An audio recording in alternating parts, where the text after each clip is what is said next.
Sports presents Glasgow High School Scotties football. We're going to make plays all day, man. It's a work day. Hit me on three. 1, 2, 3. Glasgow Scotties football on WCLU 103.1 FM and AM 1490. And video streaming free at WCLUradio.com and on the Glasgow Scotties and the WCLU YouTube channels. Glasgow Scotties football brought to you by Don Franklin Auto, Hardee's, TJ Regional Health, McDonald's, The People's Bank, La Nacional Restaurant, Kentucky Farm Bureau Agent Joe Myers, Applebee's, South Central Rural Telecommunications Cooperative, Baird Private Wealth Management in Glasgow, and Aero Safety. Here we go. Right back down the field here, buddy. It's time for your Don Franklin Auto countdown to kickoff. Glasgow High School, where tonight it is the final regular season football game as the Scotties entertain the Somerset Briar Jumpers. Hello, everybody. I'm Joe Myers, soon to be joined by Chase Landrum and Bruce Tribune for our broadcast tonight. The Scotties coming off of a victory over Butler County last week. Glasgow now 4-5 on the year. They hammered Butler 1 week ago by a final score of 56-14. That snapped a 5-game losing skid for the Scotties. Somerset comes here ranked number 7 in Class 2A in this week's media poll. The Briar Jumpers 6-3 on the year. They hammered Leslie County in their last ball game 1 week ago tonight by a final score of 55-13. Last time these two teams met was just 1 year ago, back on October the 27th in Somerset, and it was a thriller as the Scotties scored inside of the final minute of play and then went for 2 to get the victory. Scotties won that ball game by a final score of 22-21. We'll come back in a moment, and we will have Coach Jeff Garmon with us to talk about tonight's matchup with the Somerset Briar Jumpers here on the Don Franklin Auto Countdown to Kickoff show. We're back after a 3-minute timeout here on WCOU Sports. Every morning in hardworking America, Hardee's biscuit makers rise to bake our original made-from-scratch biscuits. And now, mix and match 2 handcrafted breakfast biscuits, just $5. Find the best deals on the Hardee's app. At Don Franklin, we're about more than just selling cars. We're about families, generations of them. Founded by my parents in 1968, we've been here growing alongside you. From the first family car to the newest model for the next generation, our values of trust, care, and commitment are in every handshake, every deal. With over 5,000 vehicles to choose from, check them all out at DonFranklinAuto.com. Don Franklin, driven by family. Your Glasgow destination for the finest flavors of Mexico and more. Priced to keep you coming back again and again. Authentic and delectable. La Nacional International Market Deli and Taqueria. Real Mexican street-style tacos. Carne asada, picadas, ceviche, tripas, burritos, quesadillas, lengua, chorizo, tortas, and more. Always fresh. Made from scratch and delicious. La Nacional. Across from Hibbett Sports, Shane Drive, Glasgow. Have you injured yourself playing a sport or exercising? Sports medicine experts at TJ Regional Health are trained to get you back on the road to recovery. Whether you're dealing with sprains, fractures, knee and shoulder injuries, or other common injuries, our goal is to prevent illness and injury in active individuals of all ages and help prevent future problems to maximize your performance. Find out more at tjregionalhealth.org/rehab.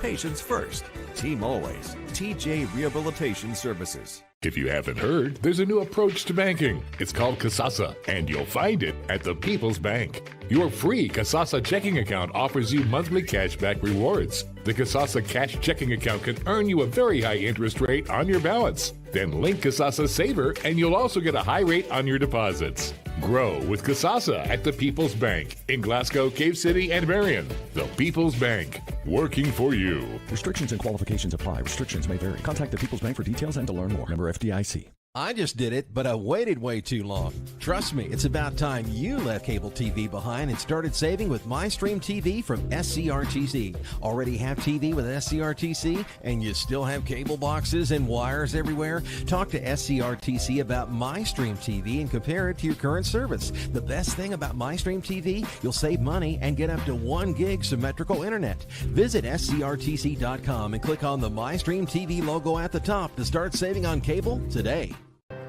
Every morning in hardworking America, Hardee's biscuit makers rise to bake our original made-from-scratch biscuits. And now, mix and match 2 handcrafted breakfast biscuits, just $5. Find the best deals on the Hardee's app. Welcome back. Welcome back here to Hank Royse Stadium on the Don Franklin Auto Countdown to Kickoff show. As we are now joined by Glasgow head coach Jeff Garmon as the Scotties get set to play their final regular season game of the year and their final home game of the season as well before going on the road next week to take on Union County in the first round of the playoffs. Jeff, it's hard to believe it's the final week of the regular season already. These football seasons go by so fast, don't they? They do go by fast, and you start off and you look up and it's fall break, and then you 3 more weeks and you're at your last home game. So your last regular season game. So it has gone by fast, and it's going to be a nice farewell to 6 seniors that have played well all year long. And obviously coming off that victory against Butler County, getting back in the win column, Jeff, I assume that's created a pretty spirited a week of practice this week.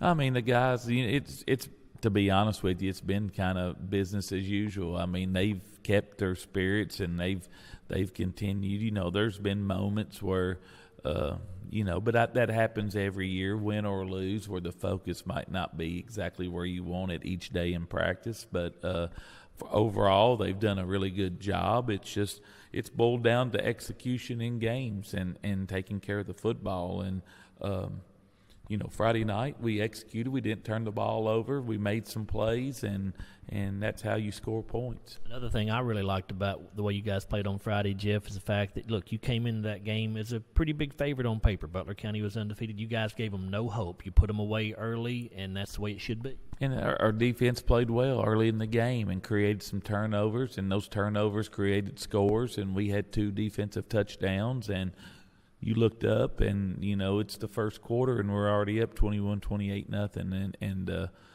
give credit to our kids. Jarek Martin had a big game for you, Jeff. 5 catches, 132 yards, 3 touchdowns. Butler really just seemed to have no answer for his athletic ability, did they? They didn't, and that's what the plan's kind of been that all year long. Try to get Jarek the ball and make plays, and some games we've been able to. It seems like here the last 3 or 4 or 5 games he has, got a lot more catches, more yardage, and just hasn't always gotten into the end zone like he did the other night. But we hope to continue that trend. I thought Hudson Gum looked good the other night too, Jeff. He was 8 of 12 on the night, 209 yards, had 4 big passing touchdowns. Are you pleased with the progress you've seen with Hudson throughout the season here? I am, and when you play quarterback, I mean, you've got to have some thick skin, because you're gonna look good at times, and you're not gonna look good at times. And with him being his first year starting, 3rd year of playing football, he has improved over the year. He's better with his legs. He's making decisions a lot quicker. But with that, he's done a really good job of staying even keeled and not getting down and getting discouraged. Because I mean, it is part of the quarterback play. When things don't go well, that's who everyone wants to blame, and it's not always his fault. There's 10 other guys out there that have to make opportunities.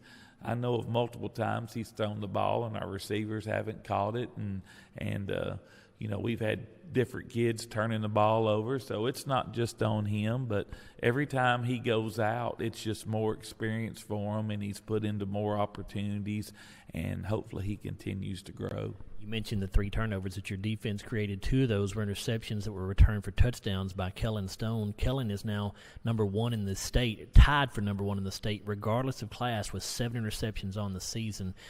Really gives those opposing quarterbacks and coaches something to think about when they put the ball in the air, doesn't it? Yeah, I mean, and that's, when I moved him to safety this year, and from last year, I think that was the next progression for him, was to move to safety. So now he's in the middle of the field. Now he has more opportunities to intercept balls, and he's made the most of it. I think it's been a real upgrade in our defense from last year. And, you throw it in his area, he'll catch it. And that's the thing about Kellen, and he showed with his legs he has opportunities when he does intercept it to take it in for touchdowns. So, he's played well all year long. Has given up a few big plays, some pass plays, but overall he's played really well. We ask a lot of him on our defense to tackle in space and run the lanes, and he's kind of our last barrier on defense to eliminating big plays. And when we haven't given up a rushing touchdown, over a little span there of the last 4 or 5 games, I think we've given up 1, maybe 2 rushing touchdowns. He's a big part of that, not giving up big run plays. And so he's done a good job all year long and has improved from the time he's a freshman to now that he's a senior. It's probably improved as much as any player we've had in our program here in the last 10 years, to be honest with you. So that's saying a lot right there, Jeff.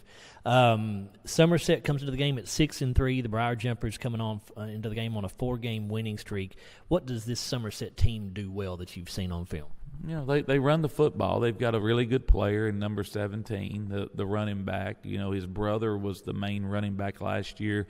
He was kind of the second fiddle. I mean, the thing that I see the difference in this year and last year, that you like to have a 1-2 punch. To me, they're kind of a one-punch team, and so you've got to contain number 17. We have to understand that. We have to shut him down. We've got to make someone else beat us besides 17, and if we can do that, we'll have shots in the game. But they're a physical football team up front. They don't they're going to run 4 or 5 formations. They're going to run the same plays out of those formations. It's just a matter of can you stop it or not. And their coach does a very good job. He took them all the way to, I think they went to the semi-state last year.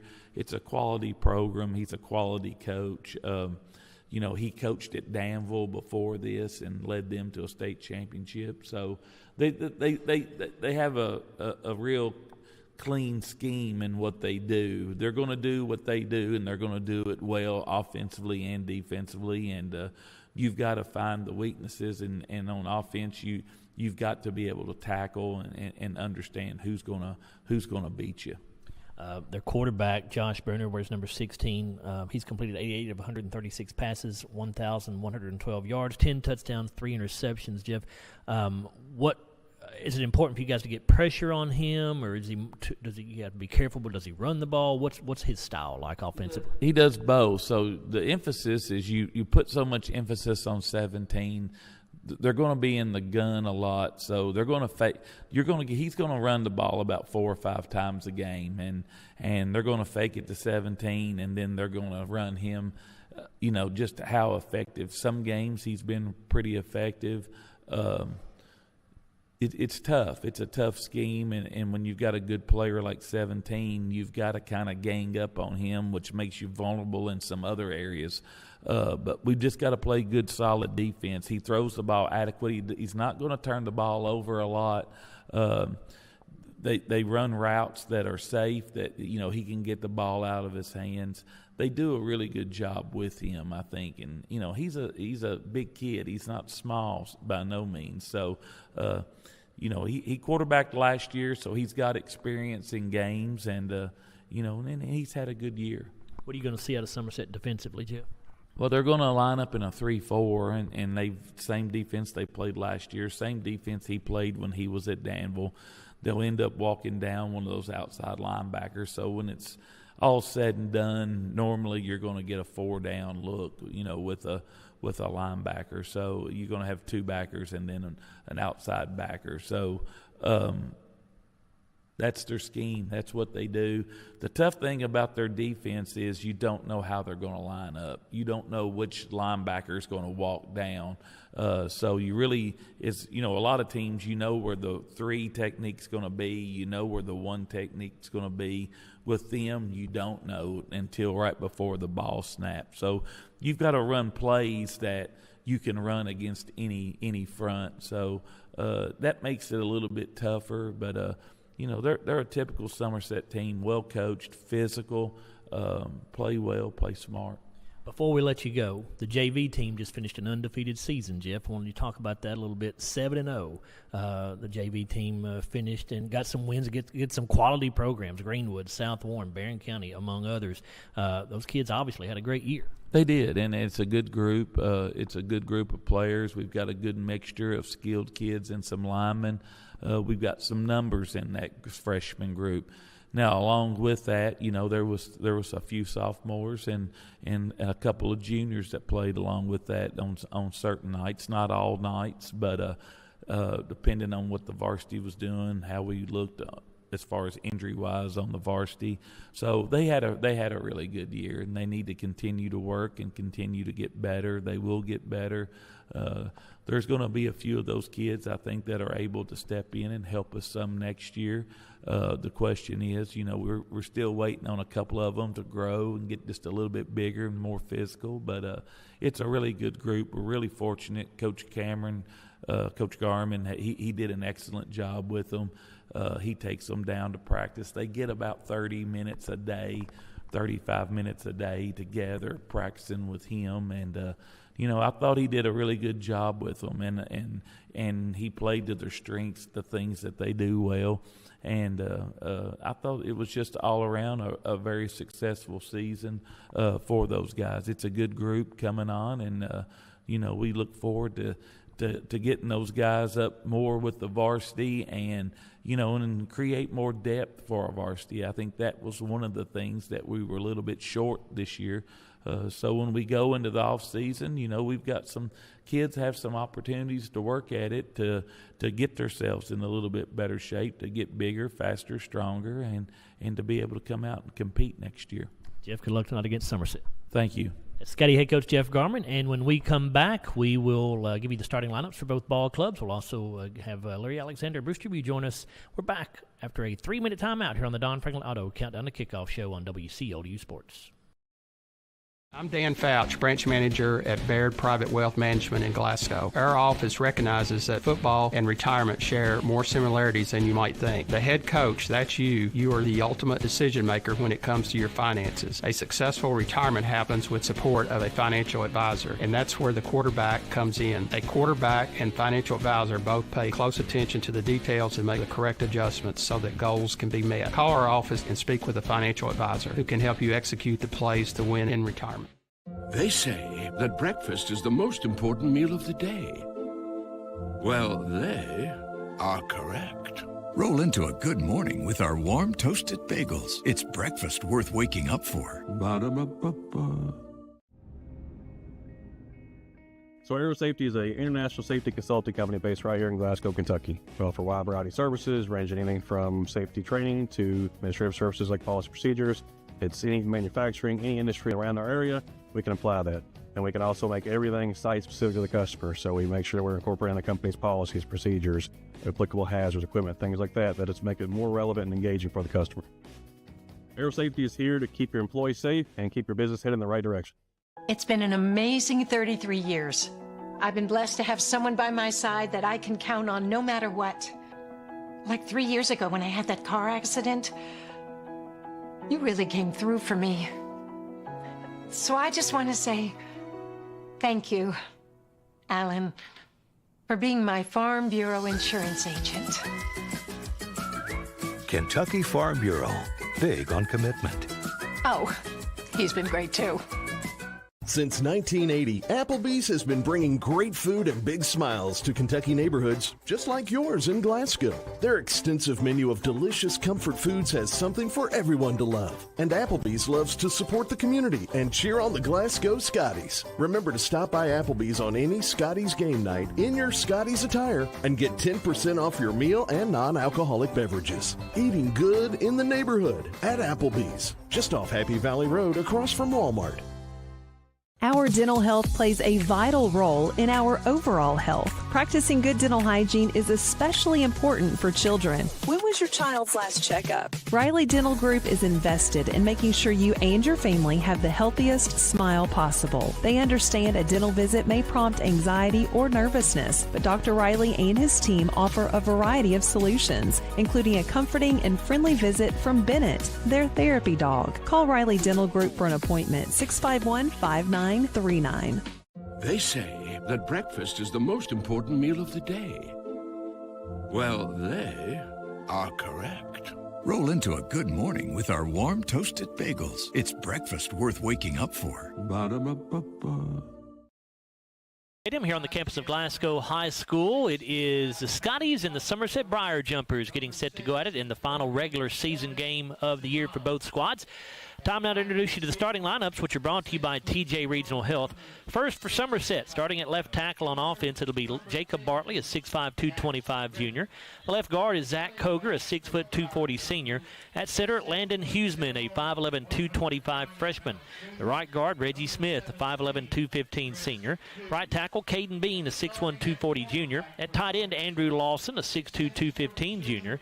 The wide outer, Isaiah Lewis, a 6'2", 170 senior. Corbin Samala, a 5'10", 165 sophomore, and Jax Griffith, a 6', 165 junior. Running back is Chris Hughes, a 6', 190 junior, and the quarterback Josh Bruner, a 6'2", 185 senior.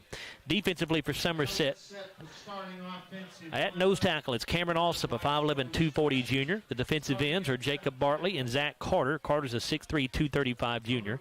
Linebackers are Zach Koger, Grayson Gulak, he's a 5'11", 170 senior. Austin Lawless, a 6', 210 sophomore, and John Reynolds, a 5'11", 195 sophomore. At cornerbacks, Isaiah Lewis and Josh Bruner, and the strong safety, Chris Hughes. Free safety, Corbin Samala. Head coach for Somerset, Clay Clevenger, in his second season with an overall record of 16 wins and 6 losses. Now for Glasgow, starting lineup brought to you by TJ Regional Health. On offense, at left tackle, it's Jordan Huffman, a 6', 270 sophomore. Left guard is Justice Payton, a 5'7", 220 senior. At center, Javion Twyman, a 5'10", 225 junior. Right guard, Parker McGowan, a 6'2", 344 senior. Right tackle, Kievan Massey, a 6'1", 241 junior. At tight end, Grayson Bartley, a 6', 160 junior. The wide receiver, Jalen Bradley, a 5'10", 140 sophomore. Also at wide receiver, Jarek Martin, a 6'5", 185 junior. Fullback, Kanan Allen, a 5'10", 180 junior. Tailback, Cam Bull, a 6', 167 junior. And the quarterback, Hudson Gum, he's a 6'1", 170 junior. Defensively for the Scotties, the nose guard is Justice Payton. The defensive tackles are Kievan Massey and Xander Contreras. Contreras is a 6'2", 215 junior. Linebackers are Stephen Garrett, 5'9", 165 junior. He's starting in place of Trace Smith. Trace will play tonight, but unable to start. He was sick throughout much of the week, so unable to practice much of the week. Max Lee at linebacker, a 6'1", 201 senior, and Brady Geary, a 6', 195 senior, starts at linebacker as well. Cornerbacks are Jalen Bradley and Jarek Martin. Left safety is Ryder Heller, a 5'11", 180 sophomore. Middle safety, Kellen Stone, a 5'11", 160 senior. And right safety is Kanan Allen. Head coach for Glasgow, Jeff Garmon, in his 10th season with the Scotties with 83 wins and 35 losses. Glasgow assistant coaches are Blaze Tylicki, Cameron Garmon, Kevin Estes, Randall Parmley, Stephen Buford, and Tyler Hughes. Those are your starting lineups brought to you by TJ Regional Health. And now we bring in Chase Landrum and Bruce Tribune as we continue our Don Franklin Auto Countdown to Kickoff show here. And Chase filling in this evening for Larry, who is out of town. We appreciate Chase taking that spot. But Chase, Scotty's coming off a dominant win versus Butler County last week. They snapped a 5-game losing skid. Really played a clean game. They won the turnover battle 3-0, and they put Butler away early, which is what you should do when you're a big favorite like the Scotties were last week. Yeah, they needed that game last week against Butler County to make the playoffs as well. And you could see last week the Scotties felt more comfortable on offense as well. I felt like the connection with Hudson Gum and Jarek Martin was seen. I think Jarek had 130 yards in that ball game. And the 3 offense, touchdowns, yeah. And the offense just looked more fluid in that game. The defense played well as well. They did. And it had to, Bruce, you would think it had to lift the player spirits. And Jeff said, they've kept good spirits all year long, but 5-game losing streak, you know it was very nice for those kids to get a victory last week against Butler County. Well, it's very nice and it's very important. And you know, hopefully it carries over and we play well tonight. I mean, we're playing a good Somerset ball club. They've got a good record, and they're always good. But they're, you know, seem to be pretty well balanced this year. But as you said, we just need to get on a winning streak going into the playoffs. And, Chase, you were talking about the offense and how well oiled it looked. You know, I thought it was one of, if not the best game of the season for the offense. 56 points was a season high. They had 358 total yards, which was the second highest. It's the highest total since the opening game against LaRue County when they had 364 yards. So you hope maybe, you know, offensively it's been a challenge at times this year. You hope maybe that's the game that kind of gets them on track a little bit. Yeah, you want to carry the momentum in tonight and also at Union County next week as well in the playoffs. So you're looking at this game kind of like last year at Somerset, where it was a barn burner at 22-21, I believe it was, and that's what the momentum last year got them into the playoffs as well. And they played a good McLean County team last year. Chase, I'm sorry, go ahead. I'm sorry. Yeah, they played a good McLean County team last year as well. I was just going to say, Chase mentioned a moment ago how good of a game Jarek Martin had. He had 5 catches, 132 yards, and 3 big touchdown catches. Probably his best game so far, at least statistically, on offense. And, Bruce, if the Scotties are going to win tonight, if they're going to go and upset Union County next week in the playoffs, they probably need Jarek to have those kind of numbers in both of these ball games. Well, we do. You know, we normally are a rushing ball club, and we knew that, you know, our stats should have been, you know, pretty even this year with the skilled people and where we have them and stuff. But, you know, passing was the key last week. I think Hudson was like 10 of 12. 8 of 12 for 209 yards, 4 touchdowns. And so he had one of his better games, and you know, we just need to get that established, and it will help our rushing game. Let's go ahead and wrap up the Don Franklin Auto Countdown to Kickoff show. When we come back, we'll be just about ready for football for you here from Hank Royse Stadium. It's Glasgow against Somerset. We're back after a 3-minute timeout here on WCLU Sports. At Don Franklin, we're about more than just selling cars. We're about families, generations of them. Founded by my parents in 1968, we've been here growing alongside you.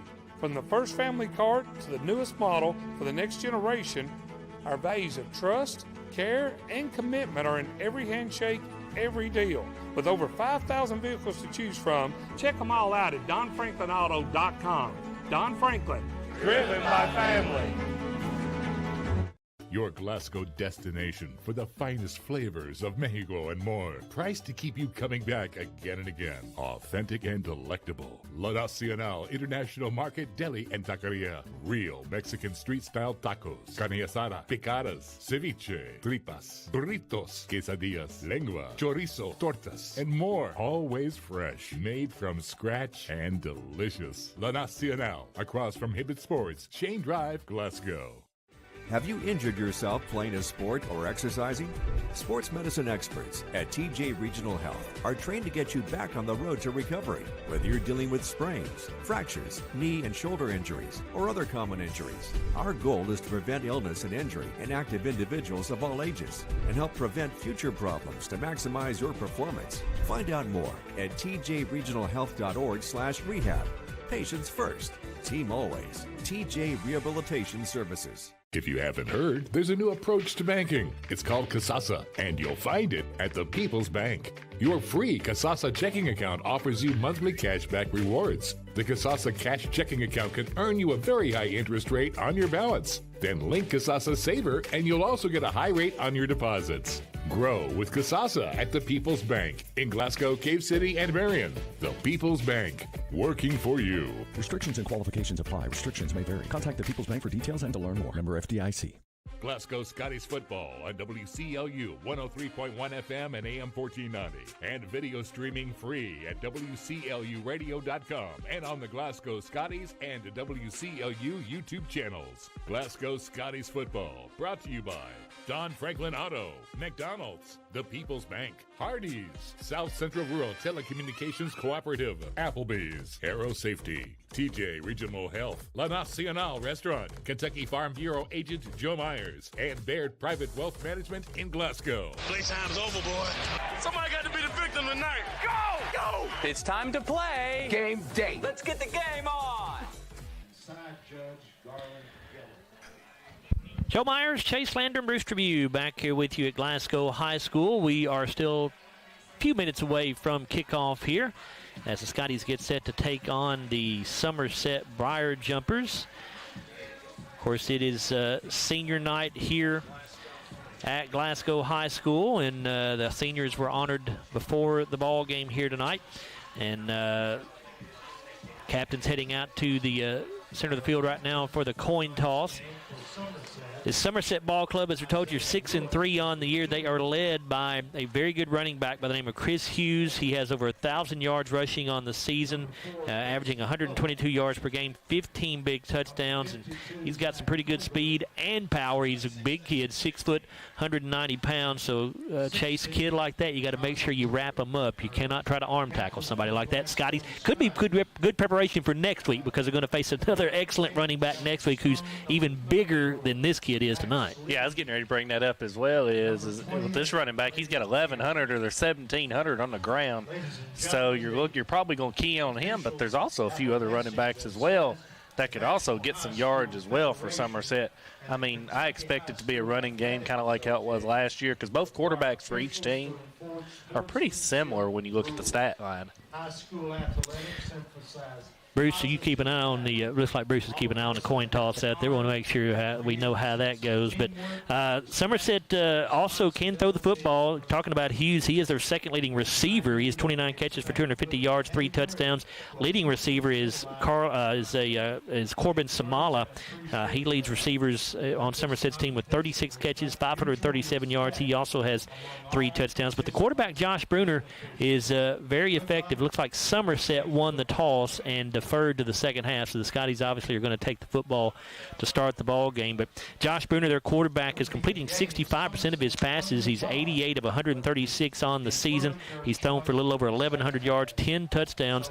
So, Chase, this is not a one-dimensional football team we're facing tonight in Somerset. No, it's not, and you got to key in on a bunch of players as well in this game. But if you're the Scotties, you're looking to tackle Chris Hughes tonight.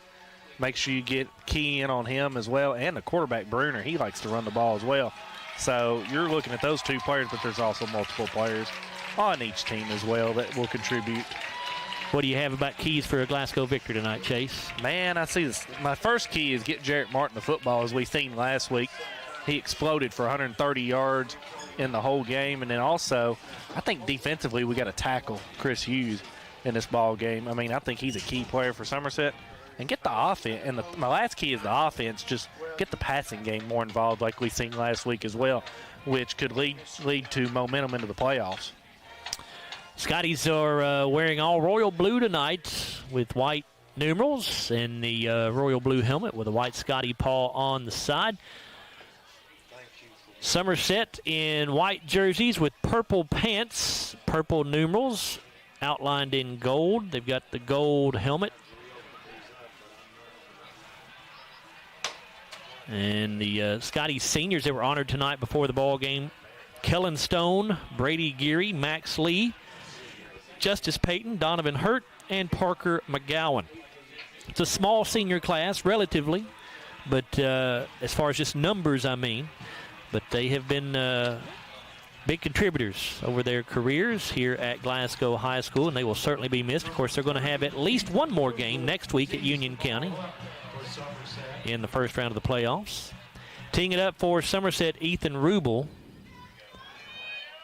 And back deep for the Scotties is Jalen Bradley, Cam Bull, and Jarek Martin.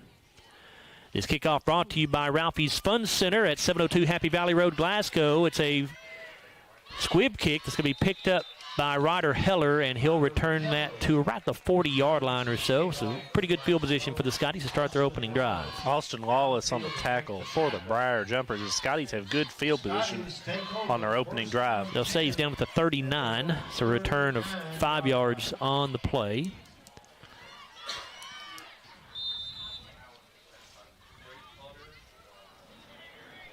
Scotties will start in a spread formation with 2 receivers each way. Bull, the running back, to the left of Gum. Hudson wants to throw on first down, and he overshoots the intended target, Kellen Stone.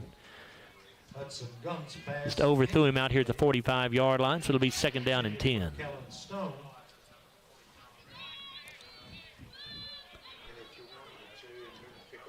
Got a little football weather tonight. It's not terrible by any means, but certainly a little bit of a chill in the air.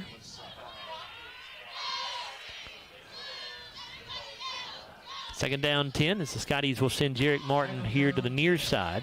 Brady Geary in there as a fullback. Cam Bull the tailback. Straight eye formation. 2 tight ends. Gum under center. He'll give to Bull. Cam starts to the outside around the right end. Now tries to bounce it back in, and he is going to get about 3 yards to the 42-yard line. It'll be a pickup. Well, they may give him 4, actually. They will give him 4 yards to the 43. So it'll be 3rd down and 6 now. We'll give Jacob Bartley the tackle for the Briar Jumpers. His first of the evening is we're in 3rd and probably about 6 here for the Scotties. 3 wideouts to the near side. That's Stone, Martin, and Moore. Bradley goes wide to the left side. Bull, the lone setback. Gum in shotgun. Hudson wants to throw. Lets it go. The pass is incomplete. It was intended for Jarek Martin, but Jarek was not looking for the football.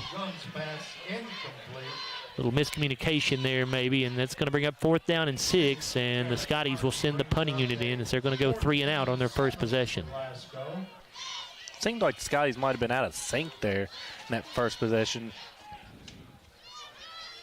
That would be an accurate description, I think. It looks like I don't know if the quarterback and the receivers are not on the same page or somebody's running the wrong route or whatnot. Kanan Allen in to punt it away for the Scotties. Chris Hughes back deep, waiting on the kick. Kanan this year averaging 36 yards per kick and gets a 1 bouncer on the snap, but he's able to field it cleanly, gets the punt away, bounces at the 34, and takes a little bit of a Glasgow roll and will be downed right at the 30.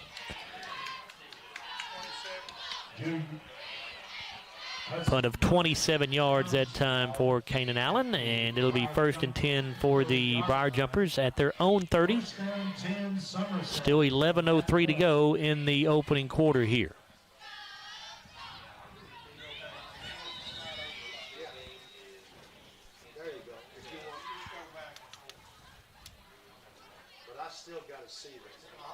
Briar Jumpers will break the huddle with quarterback Bruner starting off in shotgun formation. He has Hughes to his right.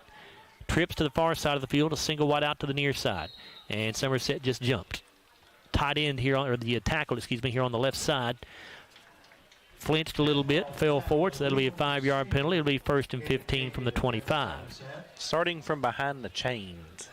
Brings up 1st and 15.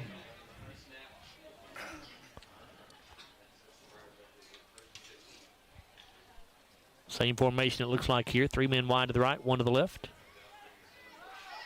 Hughes in the backfield. And they direct snap it to Hughes, and he'll come around the left side. He's got the 30, and will be run out of bounds at the 31-yard line. Be a pickup of 6 yards. Yeah, that's a good run for Hughes there. He's very quick out of the backfield as well. 6-yard pickup. It'll be 2nd down and 9 from the 31. 10:58 to go. Clock stopped as Hughes ran out of bounds that time. Neither team has scored. Somerset's first possession. Scotties went 3 and out. Bruner again in shotgun. Hughes to his left this time. Going to fake to Hughes. Bruner keeps it around the left side, but he's going to be wrapped up and taken down for no gain. That's Xander Contreras on the tackle that time, Chase. Yeah, that was a great tackle there from Contreras, or he was going to get the end right there. Might get about 10 yards. Xander grabbed the jersey and would not let go. It'll be 3rd down and 9, no gain there.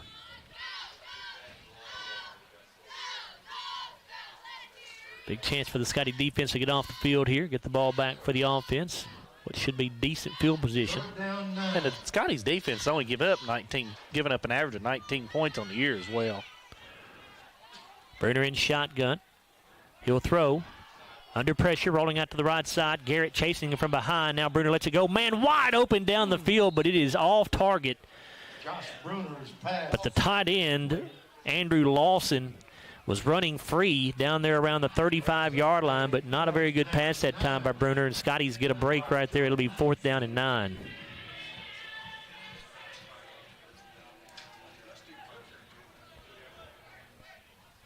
And dropping back to punt it away for Somerset, Julian Carroll. Jalen Bradley back deep for the Scotties. Carroll in punt formation for Somerset.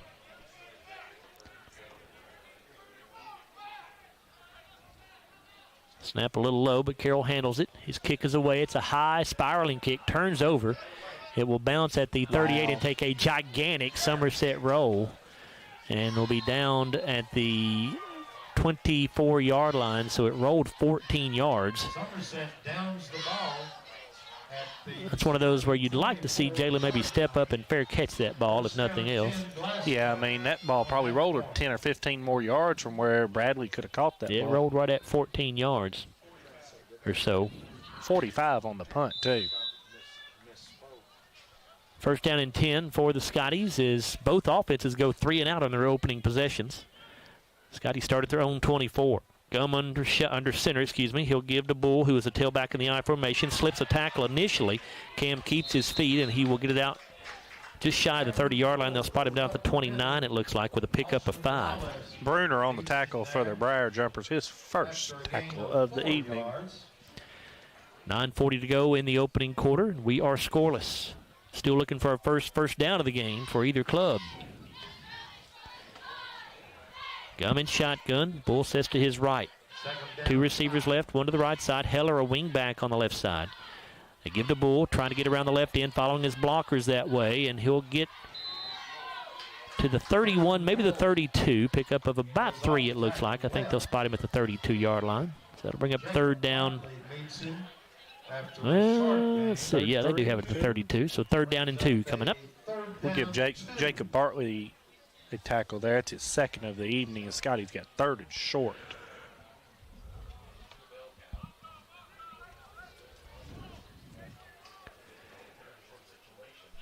Stone, Bradley, Moore all wide to the left side.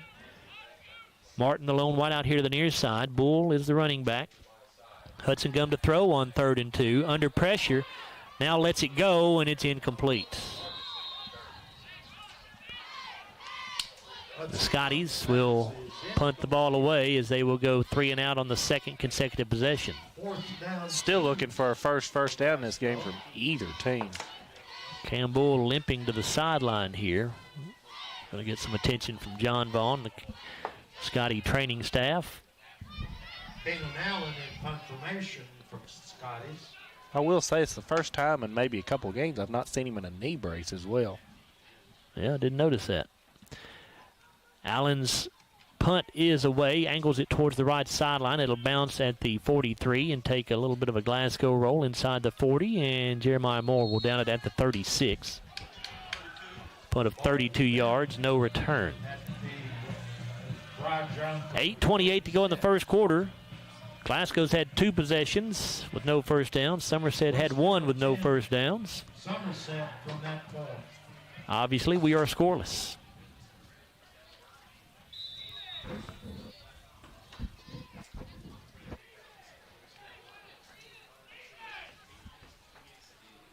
Briar Jumpers waiting on Bruner to get out there to the huddle and relay the play to them.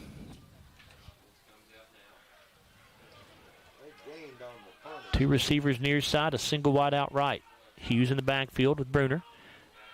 Here's the give to Hughes, and he'll go down after short gain, maybe a yard. Good defense that time by the Scotties as Hughes took it up the gut that time. Max Lee on the tackle for Scotties, his first of the evening. It is a gain of just 1, second down and 9. Gain of 1. 3 men wide to the right side, 1 wide to the near side. Hughes to the right of Bruner, who's in shotgun. And now there is another false start on Somerset. Foul.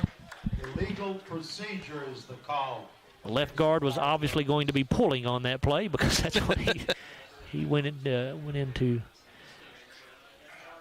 that motion. Second down and 14 coming up here. That 5-yard penalty backs it up to the 32. Been a very sloppy couple opening minutes. Yes, it has. Well. Second down, 14. 3 receivers right, 1 left. Bruner in shotgun, he'll throw.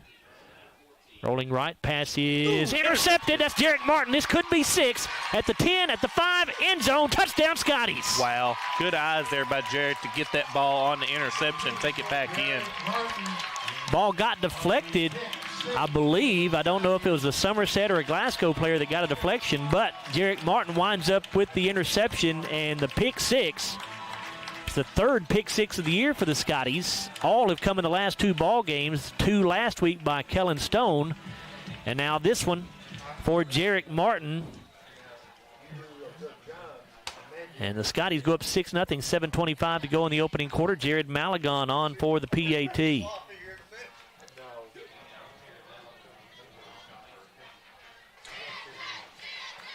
Kick is up. Looks good from here.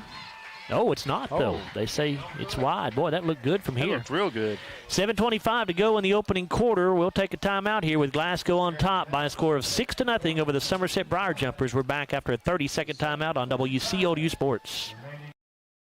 I just did it, but I waited way too long. Trust me, it's about time you left cable TV behind and started saving with MyStream TV from SCRTC. Already have TV with SCRTC and you still have cable boxes and wires everywhere? Talk to SCRTC about MyStream TV and compare it to your current service. The best thing about MyStream TV, you'll save money and get up to 1 gig symmetrical internet. Visit scrtc.com and click on the MyStream TV logo at the top to start saving on cable today.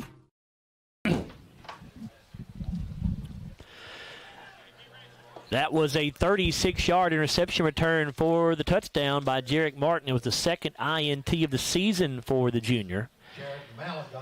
But the missed extra point leaves Glasgow with a 6-0 lead, 7:25 to go in the opening quarter here from Hank Royse Stadium. Malagon gets the kick away. It'll be fielded at the 15-yard line, the 20, 25, 30. And I believe that's Corbin Samala on the return, who will go down to the 31-yard line. Xander Contreras is going to get the tackle there, his second of the evening. Kickoff return for the Briar Jumpers. Xander Contreras down to make the tackle. So 1st and 10, they give him the 32 actually. So 1st and 10 for Somerset at their own 32-yard line. 32-yard line. 8-yard return on the kickoff there.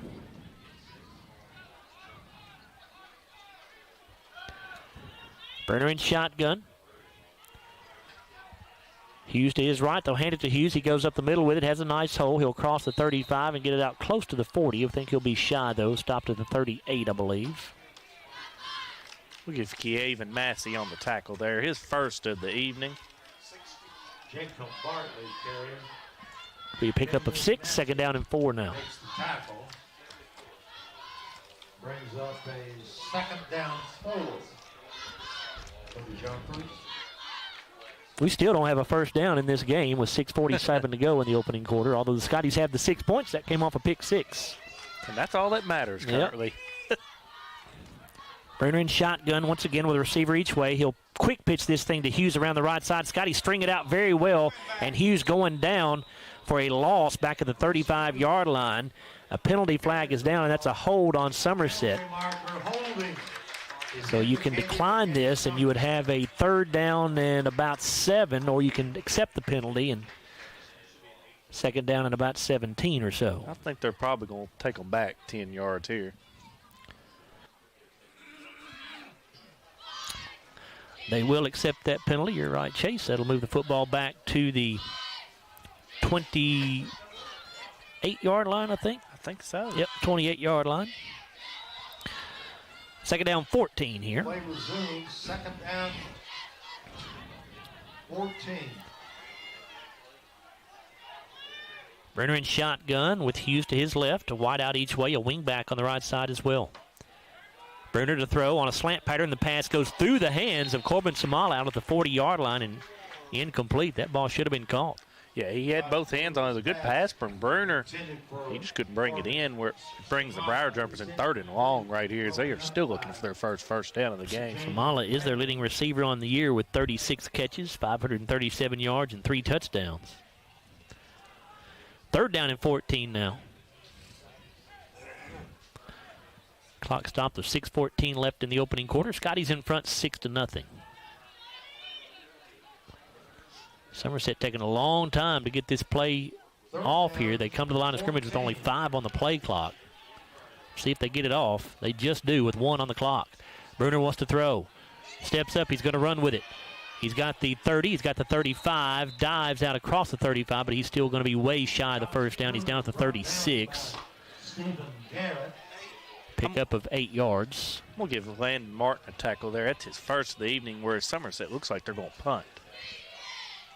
Briar Jumper punting unit does come into the ball game here as Carroll will come in to kick it away. Jalen Bradley will go back deep for Glasgow. 4th down and 6. Briar Jumpers at their own 36. First punt for Carroll went 45 yards. Good snap here. Kick is away. It's an end over ender.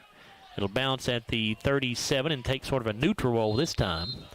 And will be down at the 36. Punt of 28 yards there. So Scotties get it back on top 6-0. With 5:24 to go in the first quarter, Glasgow has it 1st and 10 at their own 36 now. So the defense playing well. They have forced Somerset into a pick 6 and 2 3-and-outs. Now you're looking to go up 2 scores here for your Scotties. You're looking to carry momentum off that pick 6 right here as well. And we'll see a direct snap here to Jarek Martin, who's lined up in Wildcat formation. Hudson Gum a wide out to the left side. You got 3 receivers to the near side. Campbell a wing back. Now he'll go in motion to the left. Martin going to run to the left, trying to get around the left end, and Somerset says, I don't think so. He's going to be dropped for a big loss, a 6-yard loss back to the 30-yard line. Yeah, and Somerset could see what was coming right there as well. I believe they've watched a little film, but that's one of the few times we've seen Martin in the backfield taking a direct snap as well. Ball at the 31, not the 30, so loss of 5. It'll be 2nd down and 15.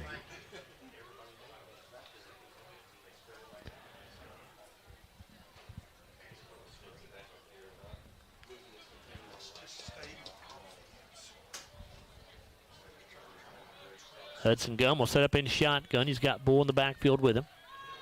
3 receivers, bunched very tightly to the formation here on the right side. A single wide out to the left. Gum rolling to the right. Under a little pressure. Now lets it go. Man is open. Caught by Bradley at the 45. He's got the 50, the 45, the 40, the 30, 25, 20, 15, 10, 5. End zone. Touchdown, Scotties. Wow. Gum found a wide open Bradley behind the defense right there and just connected with him. A completion of 69 yards from Hudson Gum to Jalen Bradley.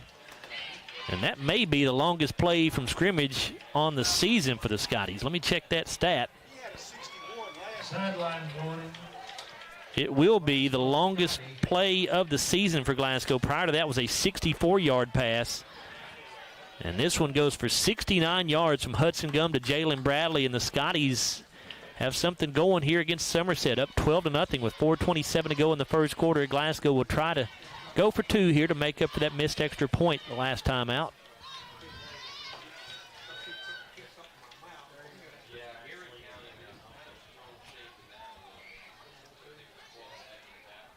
Need to get on the ball here. We're down to 7 on the play clock as well. Probably going to call a timeout here. Yeah, and they do. So we'll stay right here. And let's tell you that tonight only, if you wear your Scotties attire to Applebee's, you'll get 10% off your meal and all non-alcoholic beverages, as Applebee's is sponsoring all timeouts for us here during football season. We appreciate that. So again, if you haven't had supper yet, go out to Applebee's. Wear your Scotties attire if you want 10% off your meal and all non-alcoholic beverages. So Scotty's off to a terrific start in this one. Somerset coming in here at 6-3. This would certainly be, obviously, a long way to go. Still 4:27 to go in the first quarter. But if Glasgow does end up with a win here tonight, it would be one of their better wins, maybe their best win of the season, Chase. Yeah, and this Somerset team, the last 3 games, I did a little research this time. Did you? I did. They have scored over 40 points in their last 3 games, so their offense has been clicking. So far tonight, the Scotties have held them in check. Offensively, they still do not have a first down yet in 2 possessions, actually 3 possessions, because one of them ended with a pick 6 for Jarek Martin. All right, Scotty's set to try this 2-point attempt now. I'm going to say they go with Jarek on a little post route over here. Jarek is lined up as a wideout here to the right side. Got a power I formation. They're going to pitch this thing to Bull around the right end. Cam makes a nice move to make Samala miss in the backfield and goes into the end zone for the two-point try. Boy, Corbin Samala was right there in the backfield to try to get a hit on Cam, but he put a little juke move on and left Samala there and went into the end zone. The Scotties now lead this thing 14-0. And for Glasgow, it was a two-play, 64-yard drive that took just 57 seconds, and the scoring play, a 69-yard touchdown pass from Hudson Gum to Jalen Bradley. And again, Campbell gets in on the two-point run. 14-0, Scotties, 4:27 to go in the first quarter of play. Good game going on over at Trojan Field tonight between two good football teams as Allen County Scottsville leads Barron County 7-0 in the first quarter, but Barron County driving. That's two good football teams there as well, as the Scotties have played both of them this year. So Jared Malagon will kick this thing away. Hughes and Samala back deep. And Samala going to field this thing at the 20, and he's down on his knees as he does, so he'll be down right there. Looked like the ball might have skipped on him a little bit, and he had to go down to just make sure it didn't get by him, and because of that, he will be down, I think, right at the 20. So 1st and 10 for the Briar Jumpers. And by the way, that last Glasgow touchdown, I should tell you, was brought to you by Arrow Safety. Ball is spotted at the Somerset 20-yard line. 1st down 10, Briar Jumpers from that point. Brenner in shotgun, Hughes to his right. Going to give this to Hughes. He'll take it off right tackle and going to get tripped up before he can get to the 25-yard line. Well, actually, they say he's right at the 25, I think. That seems like a generous spot to me, but a 5-yard pickup. Ryder Heller on the tackle for his guy. His first of the evening. He looked like he grabbed him by his ankles to tackle him right there. He might have slipped that tackle. 3:59 to go in the opening quarter. Scotty's on top, 14-0. Bruner in shotgun again with a receiver left and 2 to the right. Hughes in the backfield. Give to Hughes again. Slips a tackle in the backfield, and now he's got some room. He's got the 30, 35, 40, and he'll be dragged down from behind around the 42-yard line with a Somerset first down. The first down of the game by either team. Contreras is on the tackle for the Skies. His 3rd of the evening. Because that's the first down of the evening for either team.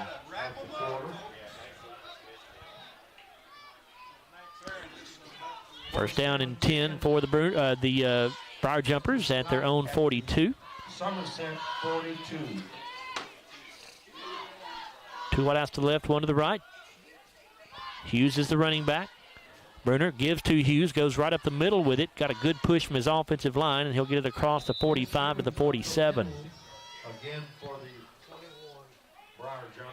We'll give Contreras the tackle again. That's his 4th tackle in the first quarter. As Somerset is quickly on the ball. Pick up a 5 there for Hughes. 2nd down 5. Under 3 minutes to go now in this first quarter. Glasgow up 14-0.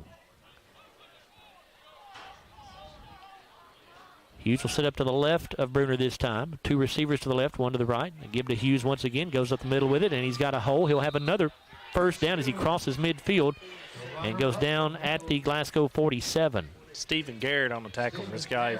That's his 1st of the evening. Pickup of 6 yards there. Again, Somerset back on the ball here as they go tempo.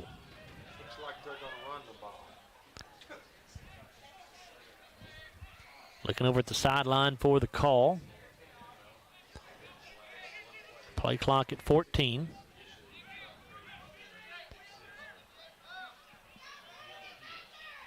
Bruner will snap it. High snap, but he handles it. Gives to Hughes. Sweep around the left side. He's got the 45, and a flag is down at the end of the play. Hughes around left end.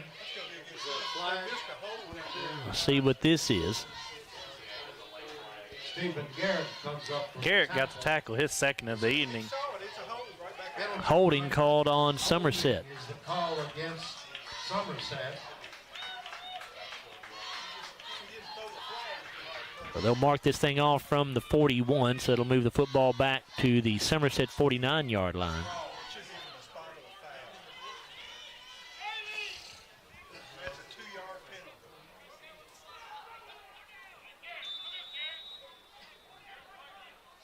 Be first down and 14 now. First down, 14.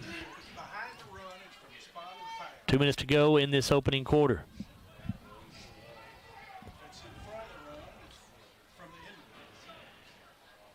Barron County scored and went for 2. They lead Allen County 8-7 at the end of the first quarter.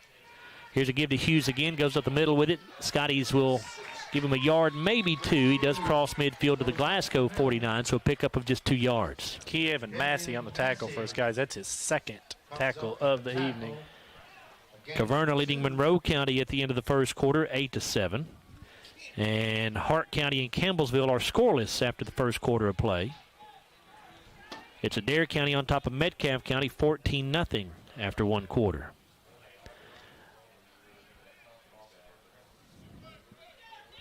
Second down 12 for the Briar Jumpers. 1:10 to go in this opening quarter. They fake to Hughes this time. Bruner wants to throw. The pass is incomplete.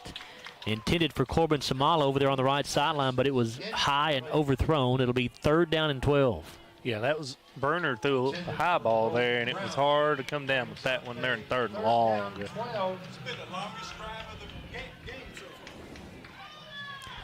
Clock stopped with 1:05 to go in the first.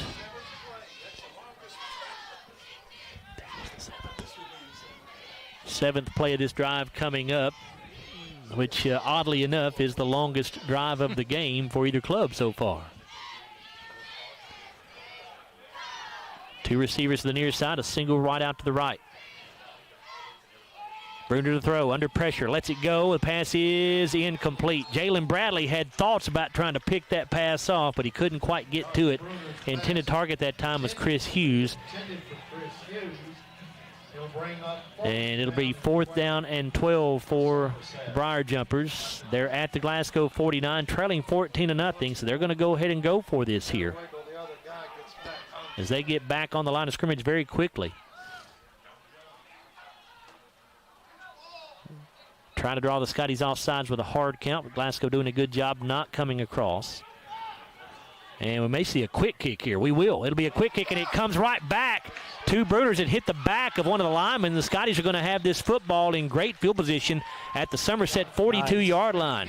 Bruner just tried a quick kick, and he didn't get anything on it. The ball went directly into the back of one of his offensive linemen. And Glasgow will get the ball first and 10 at the Somerset 42. Nice play there by the Scotties. Don't see the old quick kick very often anymore, but Somerset tried it, but it was unsuccessful. So Glasgow with a chance to build on a 14-0 lead with 1 minute to go in the first quarter.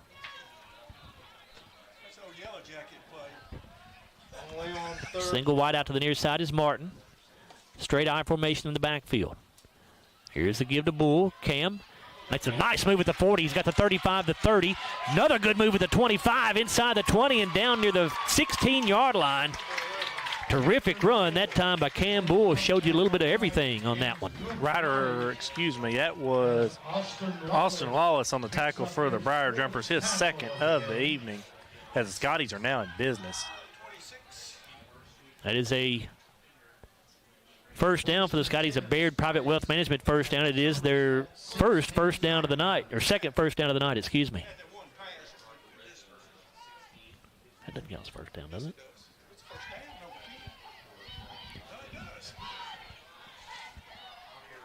First down and 10 for the Scotties at the Somerset 16. Gum will give this off to Ryder Heller, who came in for Bull, and Ryder going to get inside the 15 and down around the 12, maybe the 11. We're going to give that tackle to John Reynolds for the Briar Jumpers, his first of the evening, and that's going to end the first quarter. After one, your score, Glasgow 14, Somerset nothing. We're back after a 1 minute timeout here on WCLU Sports. Every morning in hardworking America, Hardee's biscuit makers rise to bake our original made-from-scratch biscuits. And now, mix and match 2 handcrafted breakfast biscuits, just $5. Find the best deals on the Hardee's app. I'm Dan Fouch, branch manager at Baird Private Wealth Management in Glasgow. Our office recognizes that football and retirement share more similarities than you might think. The head coach, that's you. You are the ultimate decision maker when it comes to your finances. A successful retirement happens with support of a financial advisor, and that's where the quarterback comes in. A quarterback and financial advisor both pay close attention to the details and make the correct adjustments so that goals can be met. Call our office and speak with a financial advisor who can help you execute the plays to win in retirement. Every morning in hardworking America, Hardee's biscuit makers rise to bake our original made-from-scratch biscuits. And now, mix and match 2 handcrafted breakfast biscuits, just $5. Find the best deals on the Hardee's app. 14-0 Glasgow as we get this second quarter underway. Scotties threatening once again. They're in the red zone here. 2nd down and 6 coming up. Ball at the Somerset 12. Hudson Gum under center. Backs in an I formation. Gum. Off play action, wants to throw. Rolling out to the left side. Stops. Lets it go into the end zone. It is caught by Jarrett Martin, but he's out of bounds. Hudson put a little bit too much air underneath that one. Hudson Gum's pass. Jarrett came down with it, but his foot came down out of the back of the end zone there. So it's an incomplete pass. It'll be 3rd down and 6. You're looking for Scotty's score right here as well to get a 3-touchdown lead in this ball game. Certainly 4-down territory, so you've got 2 downs to pick this up. I mean, you could just see Jarrett Martin's athleticism there as well with how high he went up to get that ball.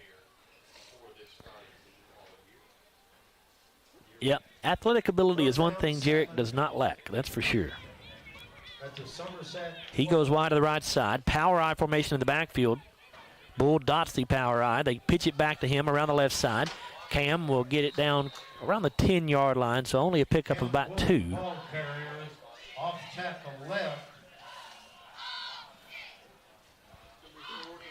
That tackle goes to Zach Coger for the Briar Jumpers. That's his first of the evening. 4th down and 4 now coming up for the Scotties. Ball just inside the 10-yard line.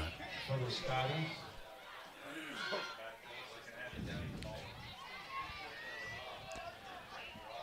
Scotties, of course, will go for this. 10 on the play clock, going to have to hurry. They still have not broken the huddle. Down to 5 seconds. Gum, I think, was just trying to draw Somerset off sides, and the Scotties will burn a timeout here to talk about it. 11:03 to go in the first half of play. We'll take a timeout as well. 14-0 Scotties, back after a 30-second break on WCLU Sports. We know there's a big difference between being in a community and being part of the community. That's why here in Glasgow, we cheer on the Scotties. We work hard every day to make a positive impact on the community we call home. Behind our golden arches, we strive daily to serve delicious food and treats. If you could only smell this McDonald's ad, you'd smell how delicious this burger and fries really are. Join our McTeam. To learn how, text KY209 to 38000. Benefits include a sign-on bonus up to $500. Yes. Looks like it's right for you. Scotties are going to attempt a 27-yard field goal here by Jared Malagon from the left hash on 4th down and 4. Jared has the leg to do it, no question. This is his first field goal attempt of the season.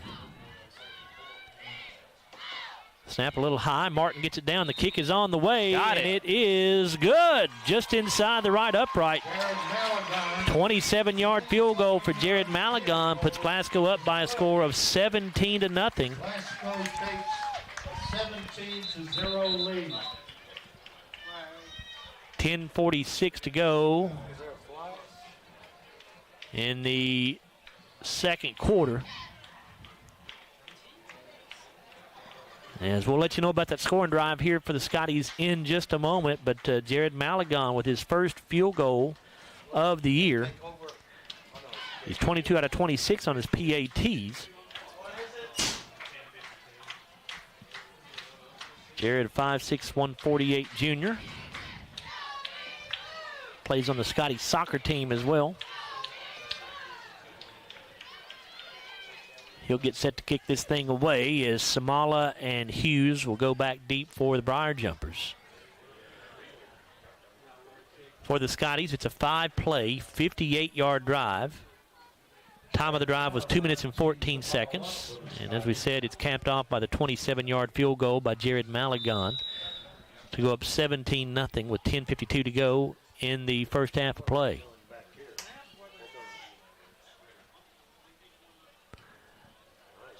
Malagon gets the kick away. It gets by Hughes. It's going to roll into the end zone, so that'll be a touchback. Third touchback of the season for Malagon. So it'll be 1st and 10 for the Briar Jumpers at their own 20. Somerset takes over at that point. 1st down 10.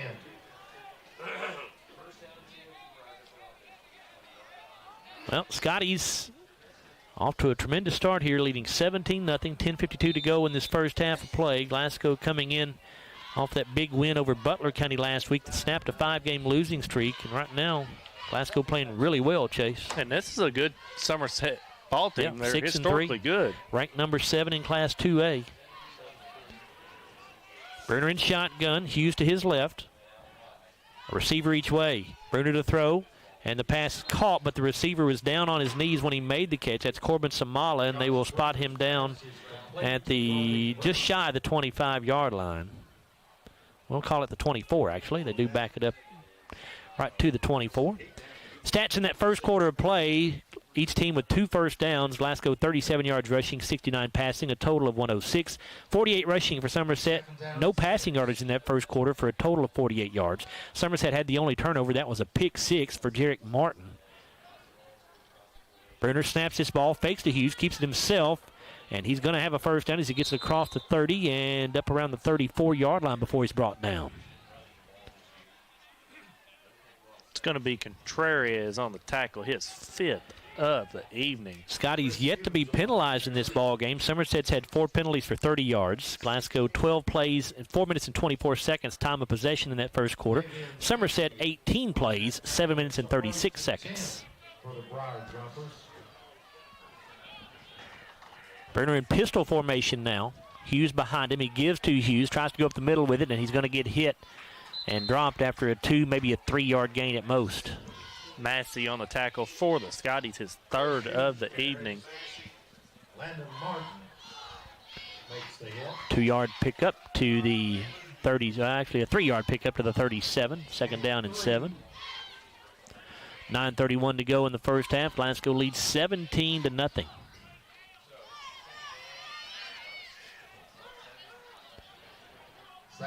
Wide out to the near side, wing back on the left side. Now he'll come in motion to set up on the right. Bruner fakes the pitch to Hughes, keeps it himself around the left side on the quarterback sweep. He's got the 50, and he's going to be run out of bounds before he can reach the 45 in Glasgow territory. They'll spot him out at the 46, it looks like. 17-yard run for the quarterback, Josh Bruner. 1st and 10, Briar Jumpers to the Glasgow 46 as they look for their first score of the night. At the Scottie 46. Wide out each way. Wing back comes in motion to the near side. Bruner gives to Hughes, goes off left tackle, now bounces it around the left end. He's got the 40, and he'll be down around the 37-yard line, I think. 38, 37, we'll see. Trey Smith. Trey Smith's going to be on that tackle, his 1st of the evening. Ball spotted at the 38-yard line. Pick up of 8 yards that time for Hughes. He has now carried it 10 times for 59 yards. He's getting in a little rhythm this quarter. Second down 2 here. Bruner in shotgun, Hughes to his right. Give to Hughes again, goes off left tackle. Nice hole this time as he is going to have a first down to around the 30-yard line. Max Lee's going to have the tackle for Scotties, his 2nd of the evening. 8:55 to go in the first half, 17-0. Scotties in front. Somerset driving.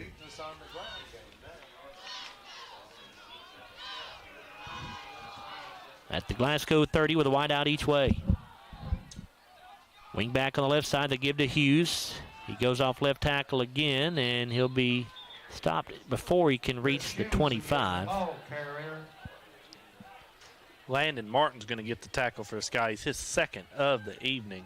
All at the 26, so pick up a 4 there. It'll be second down and 6, excuse me. Max Lee on the tackle. Brings up. Wide out each way. Bruner in shotgun. Give to Hughes again. Goes off left tackle, and Max Lee there waiting on him this time, but he got away from Max. He will get positive yardage down to around the 21. It's going to be Massey on the tackle for the Skies. His fourth tackle of this first half. 5-yard pickup. It'll be third down in the yard here for Somerset. Obviously, 4-down territory at the Glasgow 21. 7:36 left in the half.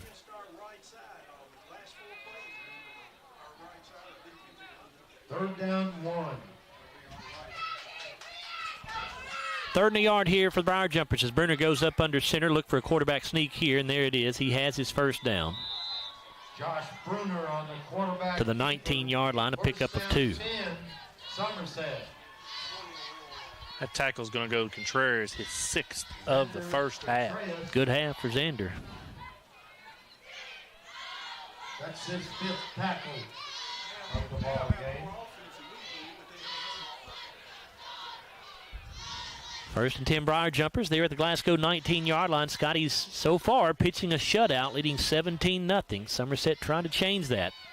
A receiver to each side, wing back on the right side, and a quarterback keeper for Bruner, and he's going to lose a yard, I think.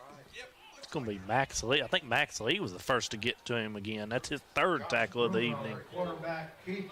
They will move it back to the 20-yard line, so it's a loss of 1, second down and 11. Well, and this is a pivotal possession for the Scotties defense as well, because the Briar Jumpers get the ball to open the second half as well.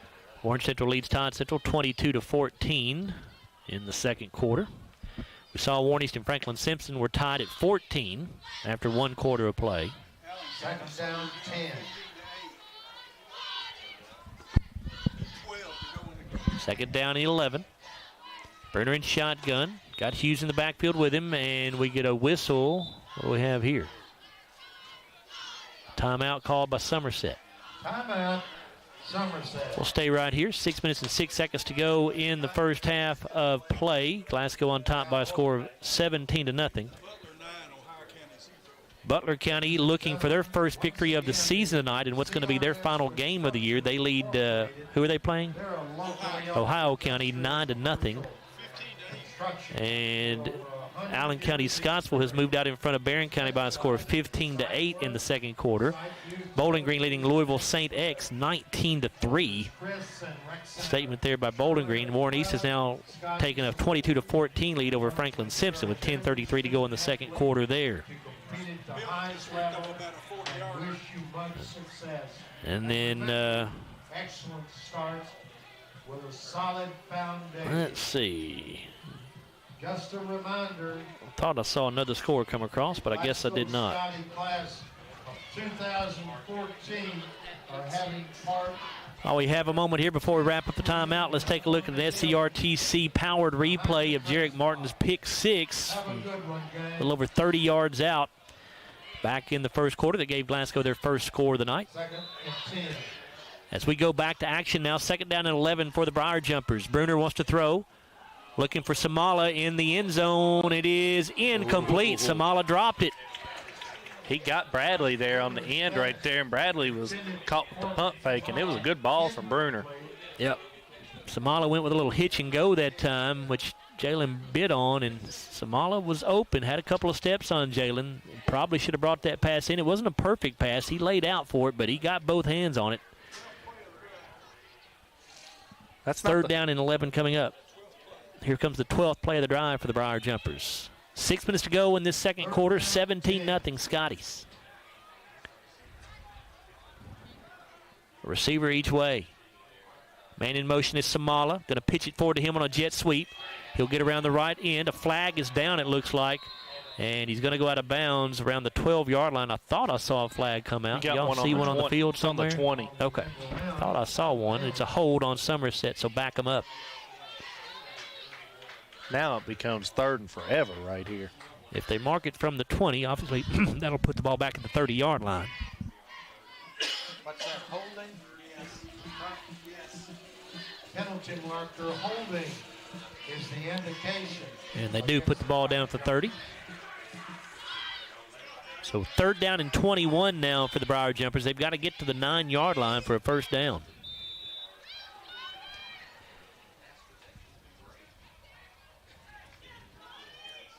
Third down 21 with the ball spotted at the Scottie 30. One wide out each way. Actually, 2 now to the left as Hughes lines up over there. Bruner in an empty backfield in shotgun formation. He has a wing back on the left side. Bruner to the throw. Scottie's coming on a blitz. Bruner rolling out to the right side. Going to let it go into the end zone. It's going to be incomplete. Nice defensive play there by Kanan Allen and also Gage Buford back there as well. Or is that Campbell? That's it looks Campbell like a zero, back but there. it's Campbell. Campbell back there for the Scotties. One of them got a hand on it. I think it might have been Kanan who got a hand on it. I'm not 100% sure. 4th down and 21. 21 for the Jumpers. Somerset will go for it here at the Glasgow 30. This is a momentum play for both sides as well.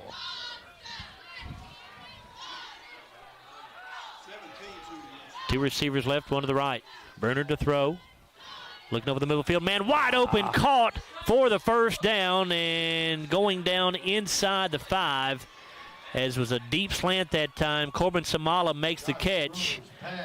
And Somerset converts on a 4th down and 21. And now they'll quickly get on the ball down at the 1-yard line. Man. Jalen Bradley made the tackle. First down. And the Scotties are going to burn a timeout with 5:35 to go in the first half of play.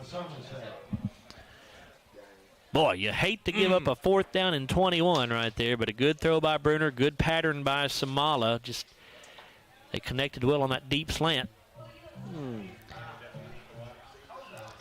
Let's take a moment to thank our sponsors here on WCLU. They are Don Franklin Auto, TJ Regional Health, South Central Rural Telephone Cooperative, Baird Private Wealth Management, McDonald's of Glasgow, Aero Safety. Scottie football also brought to you by Hardee's, Applebee's, Kentucky Farm Bureau Insurance Agent Joe Myers, Ralphie's Fun Center, La Nacional International Market and Restaurant, and by the People's Bank. That's a momentum play for the Briar Jumpers there because Scotties had them pinned on 4th and 21, and now the Briar Jumpers are looking to score here and get the ball back after the half. 1st and goal at the 1. Still plenty of time to go here in the second quarter, though. The Scotties would have plenty of time to do something with it offensively to try to answer. But might just look for a quarterback sneak here from Bruner or certainly a handoff to Hughes. Either one of those are very viable options at the 1-yard line. Hughes and Gulak both in the backfield. They're split. And it will be a quarterback sneak for Bruner, and he is in for the Somerset touchdown. Touchdown, Somerset. 5:30 to go in the first half of play. Briar Jumpers on the scoreboard for the first time as Glasgow's lead is cut to 17-6. First half. And coming on to attempt the PAT will be Anderson Rubel, who has been very good this year. He's 36 out of 37 on his point after tries. Quarterback Bruner to hold.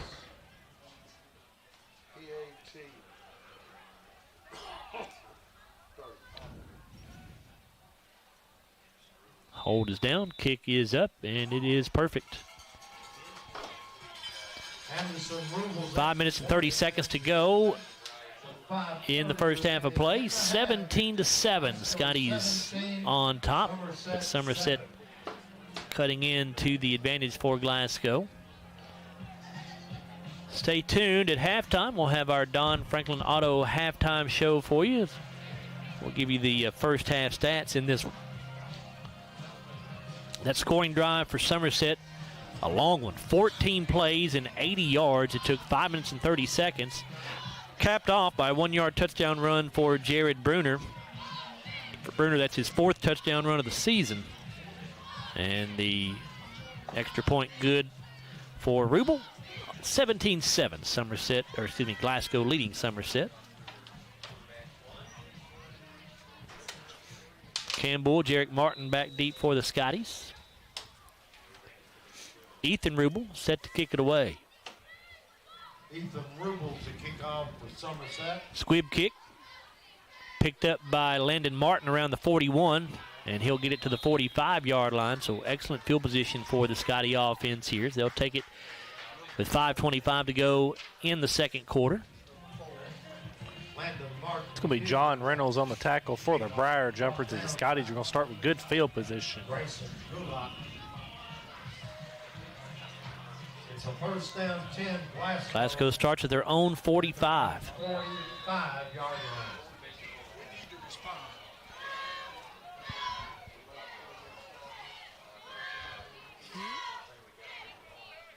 Scotty's trying to answer the Somerset touchdown. Gum in shotgun, Bull to his right. Keyshawn Austin in there as a wide out here to the near side. Gum rolling to the near side under pressure. Has some room to run, and he will. And he got a yard to the 46. Good pursuit that time by the Somerset defenders. Shut that down pretty quickly for Hudson. It'll be second down and 9. Good one going on over Trojan Field. Berrien County and Allen County Scottsville. The Patriots on top of the Trojans 15-14 now in the second quarter with 31 seconds to go until halftime. Thought that might be a pretty good ball game. 3 receivers right, 1 to the left. Bull's the running back. Gum and shotgun. He'll throw on second and 9. Rolling out to the right side this time. Hudson directing traffic. Lets it go. Pass is going to be intercepted at the 30-yard line. And across the 40 to the 45 and down to the 47-yard line, I believe. I believe it was Josh Bruner, the quarterback, who picked it off. So the Scotties with their first turnover of the night. First down 10 for the Briar. First down and 10, Somerset at their own 47 with 5:05 to go in the first half. Scottie defense really needs to bow up right here. Don't want Somerset to get back-to-back scores here. As Hughes motions out of the backfield, Bruner looking over the middle, caught by Samala at the 35, and he'll go down inside the 30s. He just flipped, it looked like. He goes down at the 29. So a big chunk of yardage there for another Somerset first down. Stone makes the tackle. It's a first down 10. For Somerset. The same play they ran there on the touchdown. Or Looked like it. The 4th and 21 as well. Yep, it looked like it. Yeah, not the touchdown. You're right. Yeah, the 4th and 21 play. It set him up for the touchdown. Bruner in shotgun. Hughes to his right. Give to Hughes. He goes up the middle with it, and he'll get a couple to around the 27. Takes the ball up the middle. That tackle's going to be on. Let's give it to Parker McGowan. Second down 8. Picks up his 3rd tackle. This is a crucial defensive possession for the Scotties. Gain of 1.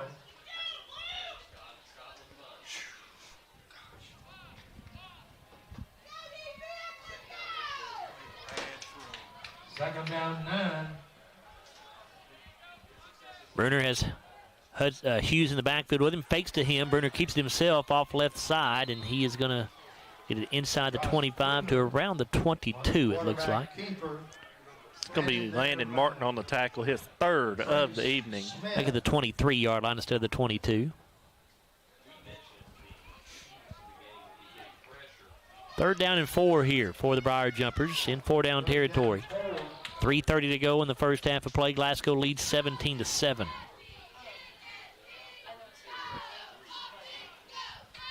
Bruner Gets the play from the sideline. As Hughes to his right, going to fake the pitch there. Bruner keeps it himself, and he's going to go down. Trace Smith with a nice job making the catch, or excuse me, making the tackle for no gain, I believe. Trey Smith got that tackle, I believe, for the Scotties. He did. Fourth down and 4. Big play right here incoming.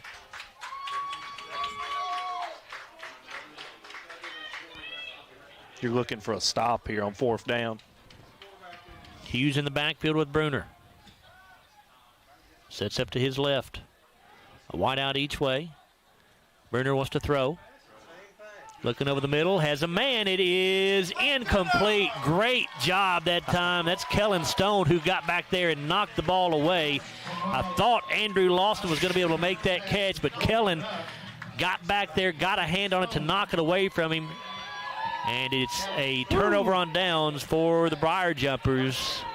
Good job there by the Scottie defense. Whew. 1st and 10 Glasgow. They'll start at their own 23. 2:37 left in the half. The Scotties don't have no timeouts here either.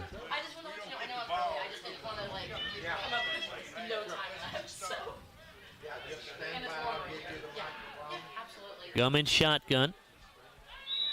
And now the Scotties had too many men on the field. Illegal participation going to be the call here. They broke the huddle with 12. So make it 1st and 15. Just the first penalty of the night on the Scotties. Certainly good to see that this far into the first half with just 2:37 to go now in the second quarter.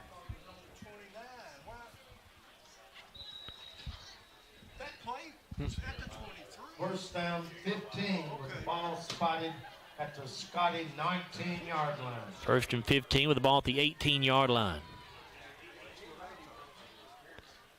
Garmon shotgun. Hudson gives it off to Cam Bull. Bull finds a little bit of a hold as he gets across the 20 up to around the 21, maybe the 22. Players slow to get up for the Scotties is Kievan Massey, but he appears to be okay. They will spot Bull down at the 21. So pickup of 3. It'll be 2nd down and 12.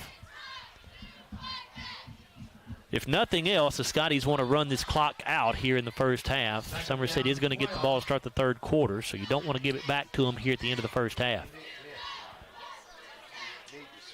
Garmon shotgun. Gives to Bull again. Cam gets hit in the backfield, bounces off that tackler, now gets all the way around to the right side. He's got a little something going here. He's across the 30 up to around the 31 or 32. Going to be shy of the first down, but he got good yardage. Did he make it? That'll be a yard or 2 shy. Looks like that tackle is going to go to Zach Carter for the Briar Jumpers, his first of the evening. Got it out to the 32-yard line, so it'll be 3rd down and a long 1 here for the Scotties. Pickup of 11 yards there for Bull. Cam has now carried it 7 times for 54 yards. Minute 22 left in the half. 3rd down in the yard here. Scotty's going to have to hurry to get this thing off. They do with 1 on the clock.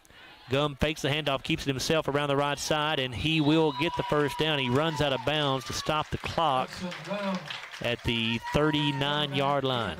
That is a Baird Private Wealth Management first down for the Scotties. They got a minute and 6 seconds from right here, so maybe get down here in field goal range. I'll tell you what, a play action pass right now. 1:06 left in the half. 17-7, Scotty's in front. Looking for a big play right here, I have a feeling.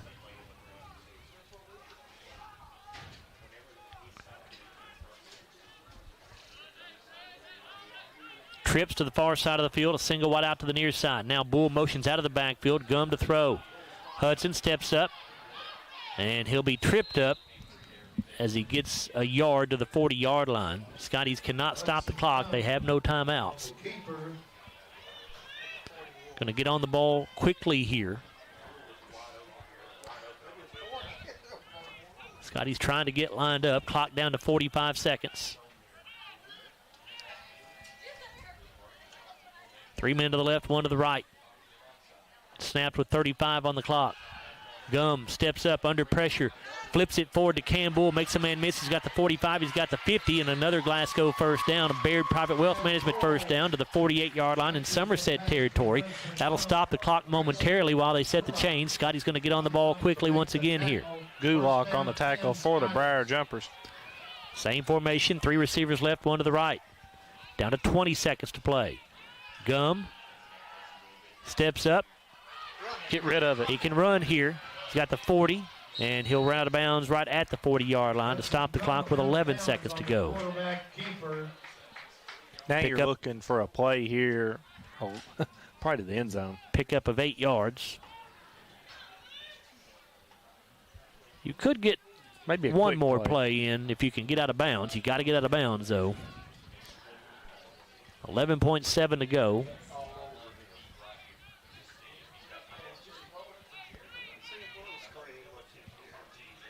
One thing you can't do is take a sack. 3 receivers left, 1 to the right. Gum looking. Lets it go. Looking for Jarrett Martin, kind of a wounded duck. And Jarrett comes down with it amongst 3 Somerset receivers. This clock will stop with 4 seconds to go as they set the change. Got to get up here and just clock it. That's right. Throw the ball into the ground to get the clock stopped. Clock it. And Hudson Gum does just that with 1 second remaining. The Scotties will try another field goal here. At the Briar Jumper 2. What a play there by Jarrett Martin. Incredible. 3 Somerset defenders. We'll take a look at the SCRTC powered replay. And that's just throw it up and let the most athletic guy on the field go get it. That's all that was. Field goal, okay. This will be a 24-yard try this time by Malagon from the right hash. He's already made from 27. Jared's kick is up, and it is once again good.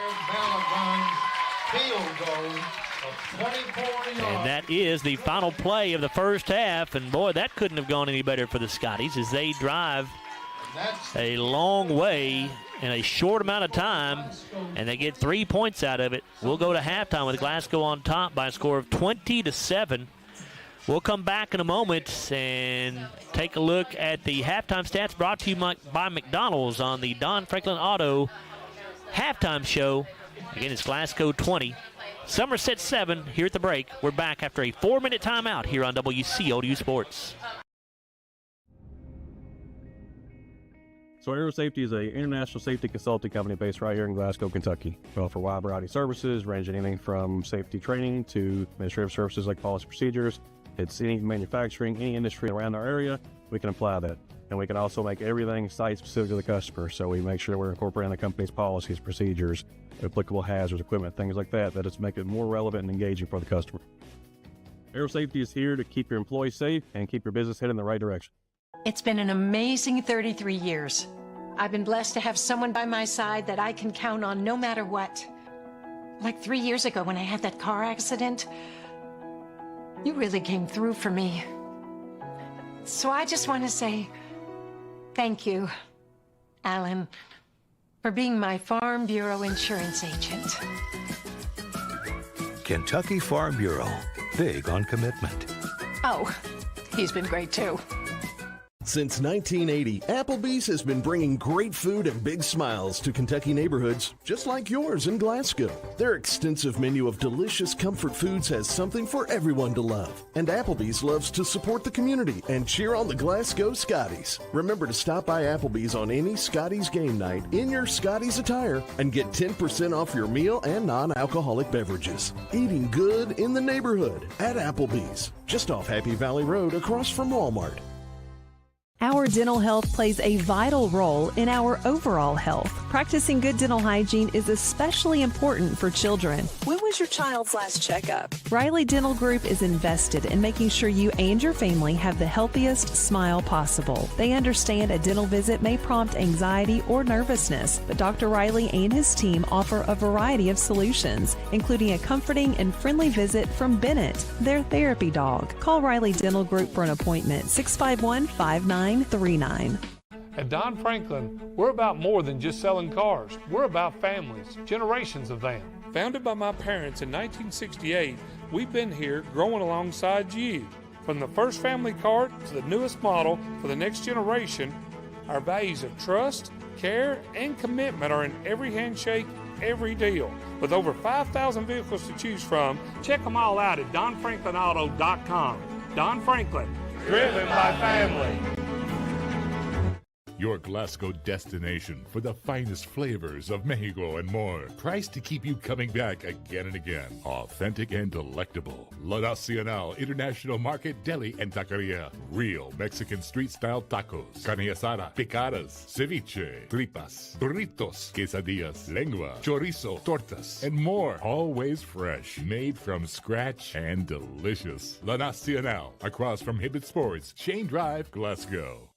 Have you injured yourself playing a sport or exercising?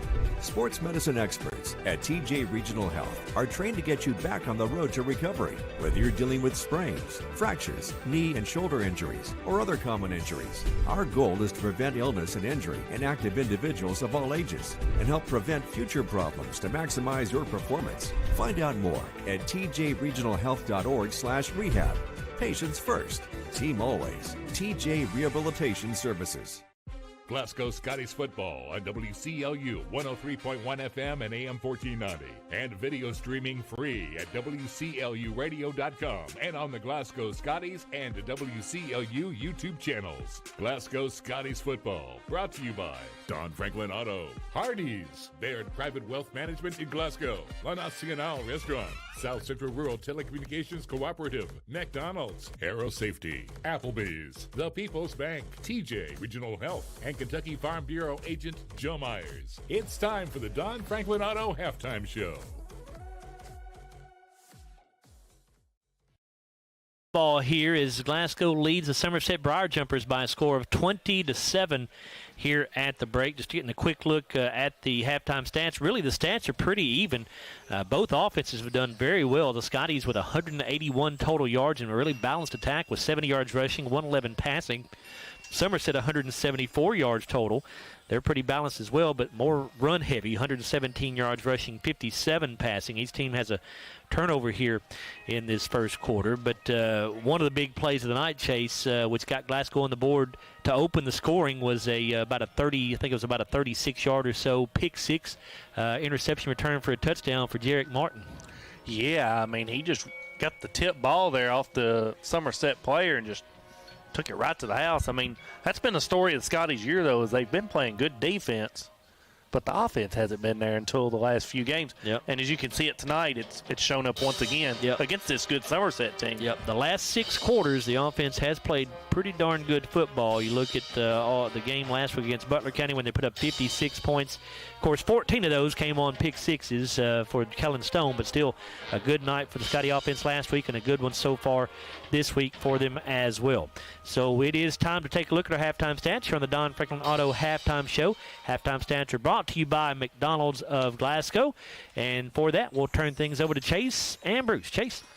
Thank you, Joe. Somerset won the toss to start this game, and Somerset declined, so they're going to get the ball in the second half here. But the Scotties opened up with the ball at their own 39-yard line to start the game. They went 3 and out as both teams traded punts here between Glasgow and Somerset. Glasgow punted twice in the first 4 minutes, and Somerset punted once.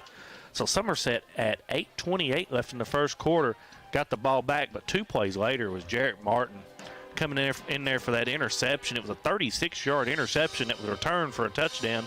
Jared Malagon's extra point was no good, and the Scotties took a 6-0 lead with 7:25 left in the first quarter. As Somerset then got the ball back for the next possession, they punted after 3 plays. So the Scotties took back over with 5:24 left on the clock on their own 36-yard line. 2 plays later, Jalen Bradley catches a 69-yard touchdown pass from Hudson Gum, and Cam Bull's 2-point conversion was good, and the Scotties took a 14-0 lead with 4:27 left in the first half. The Briar Jumpers got the ball back there and went on 7 plays, but their punt was blocked by the Scotties, so the Scotties took over on their 42-yard line, and that was with 1 minute left in the first quarter. The Scotties then go down the field 5 plays later where Jared Malagon kicks a 27-yard field goal with 10:52 left in the second quarter, and the Scotties took a 17-0 lead. Somerset then goes on a long drive of 14 plays, 80 yards, where Josh Bruner goes in from 1 yard out on a quarterback sneak. And then Anderson Rubel's extra point was good as well. And the Briar Jumpers come back within 10 at 17-7. And then 2 plays later, Josh Bruner gets the interception off the Hudson Gum pass. It set up the Briar Jumpers on their own 47-yard line. And then they turned it over on downs with 2:37 left in the first half. And then the Scotties put on a nice driver at the end of the half, a 9-play, 67-yard drive that ended with a Jared Malagon field goal from 24 yards out that put the Scotties up 20-7 at the half. Bruce, I don't know when the last time the Scotties had not 1 field goal in a game, but 2 in the first half. Cameron, I just wrote Cameron's name down because I didn't have him on my sheet as a pass receiver. Chase, to my knowledge, I've been doing this for 30 years, the stats. I don't ever remember us kicking 2 field goals in one game. And I don't, when I go back to all the games I've watched, I don't ever remember us kicking 2 field goals since I've been watching Scottie football for the last 50 years. So it could be a first. I mean, those points matter tonight as well. Those 6 points might be what the Scotties need in this ball game as well. Well, they're big. I mean, because, if Somerset were to score a time or two, if we score another touchdown, we will probably go for 2 to get us back on that, that even number. So, but, a good first half of football for the Scotties. They ran 11 more plays than we did, but we do have 7 more yards of offense. So, I mean, we have moved to football, and like you say, that last drive with no timeouts to get that field goal with 2:37 to go, and to start the drive off like we did. Yeah, of course, a big catch, a nice run by Hudson to keep the drive alive. So, the Scotties are playing well. So, but thank you for the drive chart, and let's look at our offensive stats here in the first half. This is your Don Franklin Auto halftime show. Let's look at our McDonald's of Glasgow offensive stats for this first half. With Scotties on top 20-7, the Briar Jumpers had 8 first down, the Scotties with 5. Somerset had 117 through the air on the ground, 57 through the air for a total of 174. The Scotties had 70 yards rushing, 111 through the air for a total of 181. Each team had a turnover. That was an interception. The ball has not been put on the ground here tonight. Somerset was penalized 5 times for 40 yards, Glasgow 1 time for 5 yards. The Briar Jumpers ran 37 offensive plays, consuming 15 minutes and 20 seconds. The Scotties had 26 offensive plays for 8 minutes and 40 seconds of time.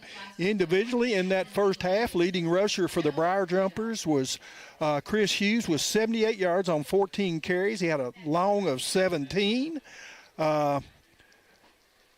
Josh Bruner had 9 carries for 41 yards. He also had a long of 17. So, and he did score their lone touchdown. They're the only 2 that carried it in that first half. Bruner was 3 of 11 passing for 57 yards and an interception. All 3 of those passes were caught by Corbin Samala. He did have a long 3 receptions for 57 yards with a long of 29. Julian Carroll punted twice in that first half for 73 yards. That's a 36-yard average with a long of 45. Josh Bruner did attempt 1 punt, and it was blocked. For the Scotties, Cam Bull leaves the Scotties tonight with 54 yards on 7 carries. He had a long of 26. Hudson Gum had 17 yards on 4 rushes, and Ryder Heller rushed it 1 time for 4 yards. Hudson just 3 of 9 tonight, but it's for 111 yards and a touchdown. He did throw the lone interception. Jaden Bradley's our leading receiver with 69 yards on 1 catch. That went for a score. Jarrett Martin had 1 catch for 34 yards, and Cameron Bull had 8 yards on 1 reception. Kanan Allen punted twice in that first half for 59 yards. That's a 29-yard average with a long of 32. So here at our Don Franklin Auto halftime show, Your McDonald stats have the Scotties on top of Somerset 20-7. We'll return for the call of the second half with Joe and Chase after this 3-minute timeout on WCLU Sports. Every morning in hardworking America, Hardee's biscuit makers rise to bake our original made-from-scratch biscuits. And now, mix and match 2 handcrafted breakfast biscuits, just $5. Find the best deals on the Hardee's app. If you haven't heard, there's a new approach to banking. It's called Kasasa, and you'll find it at the People's Bank. Your free Kasasa checking account offers you monthly cashback rewards. The Kasasa cash checking account can earn you a very high interest rate on your balance. Then link Kasasa Saver, and you'll also get a high rate on your deposits. Grow with Kasasa at the People's Bank in Glasgow, Cave City, and Marion. The People's Bank, working for you. Restrictions and qualifications apply. Restrictions may vary. Contact the People's Bank for details and to learn more. Member FDIC. They say that breakfast is the most important meal of the day. Well, they are correct. Roll into a good morning with our warm toasted bagels. It's breakfast worth waking up for. Ba-da-ba-ba-ba. I just did it, but I waited way too long. Trust me, it's about time you left cable TV behind and started saving with MyStream TV from SCRTC. Already have TV with SCRTC and you still have cable boxes and wires everywhere? Talk to SCRTC about MyStream TV and compare it to your current service. The best thing about MyStream TV, you'll save money and get up to 1 gig symmetrical internet. Visit SCRTC.com and click on the MyStream TV logo at the top to start saving on cable today. Every morning in hardworking America, Hardee's biscuit makers rise to bake our original made-from-scratch biscuits. And now, mix and match 2 handcrafted breakfast biscuits, just $5. Find the best deals on the Hardee's app. I'm Dan Fouch, branch manager at Baird Private Wealth Management in Glasgow. Our office recognizes that football and retirement share more similarities than you might think. The head coach, that's you. You are the ultimate decision maker when it comes to your finances. A successful retirement happens with support of a financial advisor, and that's where the quarterback comes in. A quarterback and financial advisor both pay close attention to the details and make the correct adjustments so that goals can be met. Call our office and speak with a financial advisor who can help you execute the plays to win in retirement. They say that breakfast is the most important meal of the day. Well, they are correct. Roll into a good morning with our warm toasted bagels. It's breakfast worth waking up for. Ba-da-ba-ba-ba. So Aero Safety is an international safety consulting company based right here in Glasgow, Kentucky. We offer a wide variety of services, ranging anything from safety training to administrative services like policy procedures. It's any manufacturing, any industry around our area, we can apply that. And we can also make everything site-specific to the customer. So we make sure we're incorporating the company's policies, procedures, applicable hazards, equipment, things like that, that it's make it more relevant and engaging for the customer. Aero Safety is here to keep your employees safe and keep your business headed in the right direction.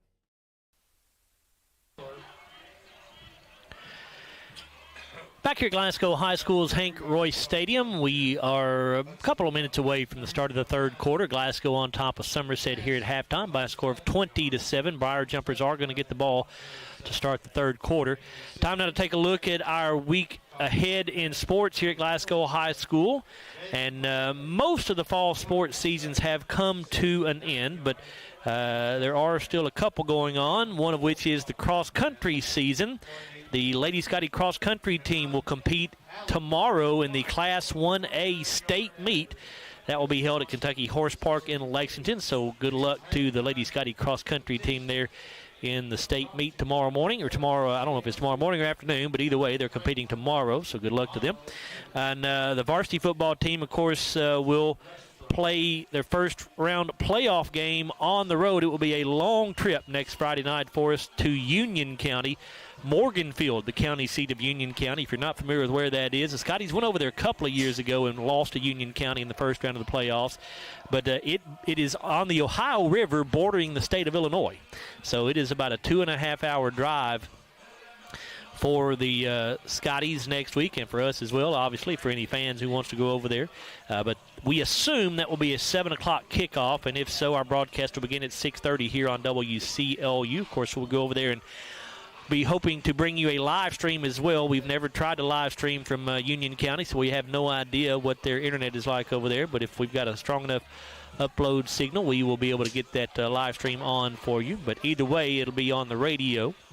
And we do want to say congratulations to the JV football team. As you may have heard Coach Garmon and I discussing during the pregame interview, the JV team went undefeated this year. They go 7-0 and got wins over some really good programs.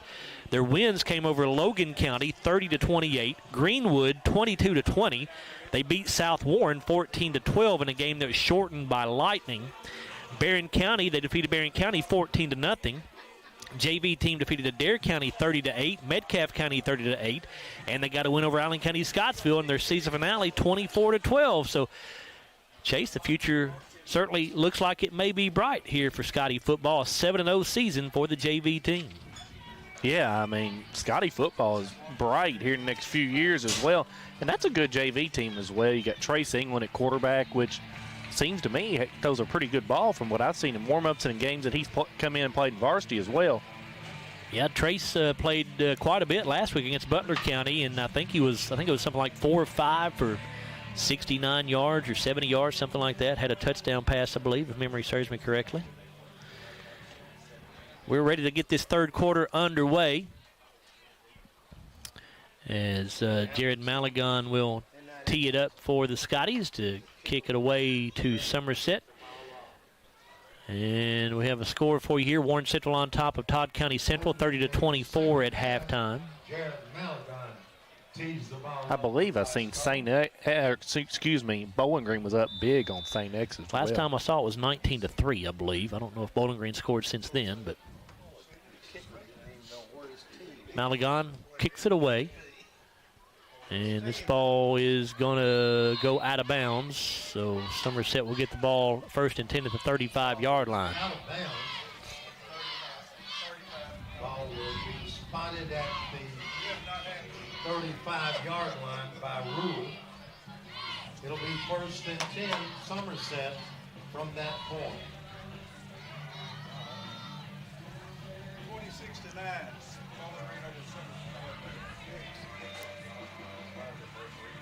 Bowling Green now leads St. X 26-9.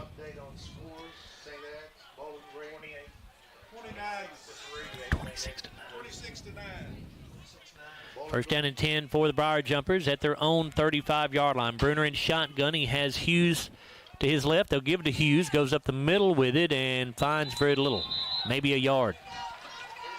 Parker McGowan's going to get the tackle there for Scotties, his second of the evening.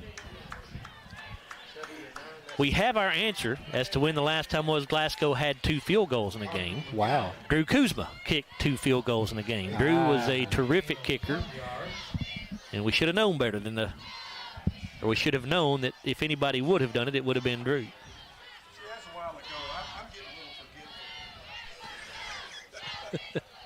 Bruce says he's getting a little forgetful. Yes, so am I. Second down and 9. Bruner in shotgun with the back on either side. Here's the give to Hughes, and he is going to go down for a loss. Boy, the Scotties got great penetration. There were 2 or 3 Scotties in the backfield that time.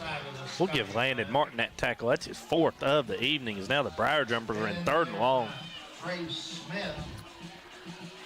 Loss 2 back to the 34. It'll be 3rd down and 11.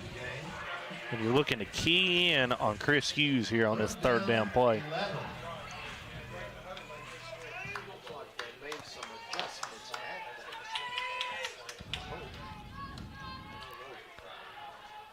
Hughes motions out of the backfield, empty backfield now. Bruner wants to throw, looking for Hughes down the left sideline. Pass is nearly intercepted. That's a great play there by Landon Martin. Landon was right there step for step with Hughes, and Landon able to break it up. 4th down and 11. Here comes the punting unit for Somerset. So a 3 and out created by the Glasgow defense on Somerset's opening possession of the 3rd quarter. 4th down 11. Jalen Bradley back deep for the Scotties.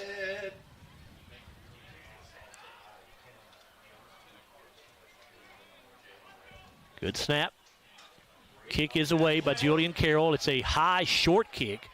Bounces at the 49 and takes a Glasgow bounce. It goes backwards and will be downed at the 45-yard line in Glasgow territory. That will be an 11-yard punt. At the Somerset 45, It'll be first down and 10. So Glasgow right now has everything going their way, leading 20-7, 10:26 to go in the third quarter, and they'll take over at the Somerset 45. And this is where, if you're the Scotties offense, you're looking to take advantage of that punt as well, because you're getting great field position.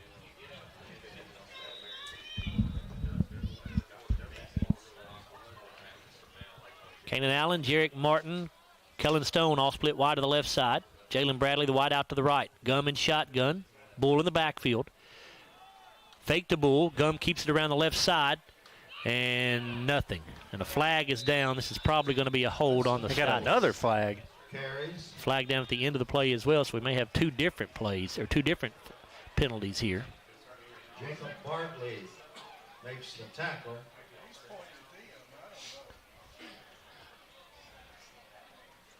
Hopefully they'll be offsetting because you feel confident that one of them is a hold on the Scotties. There is the hold on Glasgow and a face mask on Somerset, so they will be offsetting penalties. So we'll replay the down. It'll be first down and 10 once again. Scotties caught a break right there. Replay first down. 10:20 to go in the third quarter. 20-7, Glasgow leading Somerset. We never did give you the officials for tonight's ball game. The referee is Jeff Burris, umpire Greg Meacham, linesman Larry Milam, line judge Jack Wright, back judge Zach Eisenberg, field judge Arlen Mink, side judge Garland Gilliam. First down 10, Gum in shotgun. He's got two receivers each way. Hudson looking to the left side, now tucks it, rolling out here, trying to get away from the sack. He fumbles the ball, but it goes out of bounds. Hudson Gum is brought down by Grayson Gullock. But it is going to be a big loss back into Somerset territory at the 49-yard line, so a loss of 6. It'll be second down and 16. Zach Koger on the tackle for the Briar Jumpers. That's a 7-yard loss. 6-yard loss for the Scotties on that play. Bruce says it's Glasgow's only their second negative play of the entire night. Gotta like that. Second down 16 here. Two receivers to each side. Gum again in shotgun. Bull in the backfield with him. Fake to Cam. Gum on a quarterback keeper. Nowhere to go. Scotties did not block on that play. Two Somerset defenders in the backfield to meet Hudson just as soon as he tried the fake to Bull. He'll lose more yardage. Back to the 44, a loss of 5 more yards. Koger on the tackle again there. He was met with Zach Carter as well, as the Scotties are now in 3rd and 21. Third down, 21.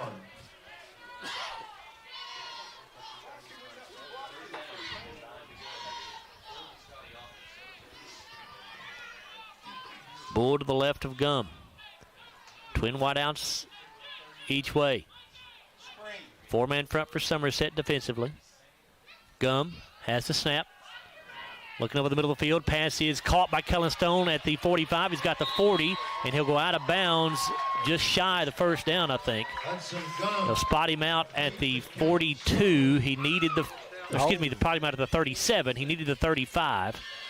So it'll be 4th down and 2, and that will certainly allow Glasgow an opportunity to go for it here.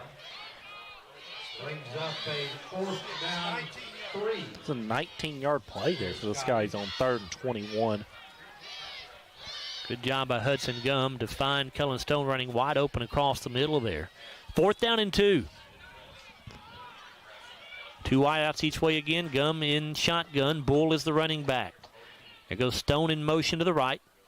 Hudson to throw. Looking for Allen down the left side. It's caught at the 10. And going to slip a tackle at the 5 and into the end zone. Touchdown, Scotties. Wow. Good adjustment to that football on the catch by Kanan Allen to begin with, and then slipped out of a tackle at the 5-yard line and got into the end zone for the Scottie 6. What last two plays there for the Scotties, especially there on 4th and 2 as Kanan slipped behind the defender. And somebody fired off a firework across the way there. All right. Jared Malagon on for the PAT. We'll tell you about that Glasgow scoring drive in just a moment. That touchdown brought to you by Arrow Safety.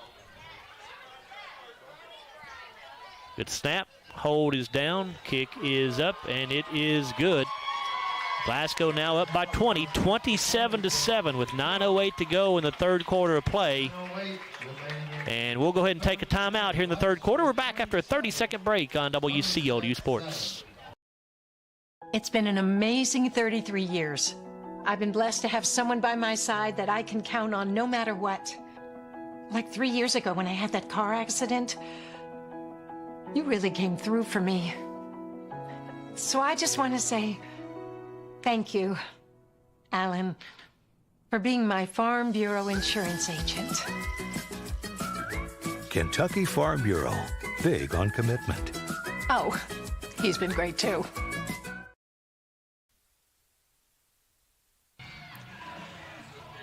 Joe Myers, Chase Lander, and Bruce Tribune back here with you. Glasgow going up 27-7 with 9:08 to go in the third quarter after a 4-play, 45-yard drive that took a minute and 18 seconds. And it was a 47-yard touchdown pass from Hudson Gum to Kanan Allen. And the extra point added by Jared Maligon. Here's the kick off by Maligon. It takes a big hop over the head of Samala. He fields it back at the 5, back to the 10, now the 15. And he'll run out of bounds around the 20-yard line. 15-yard return for Samala. Kellen Stone on the tackle, his first of the evening.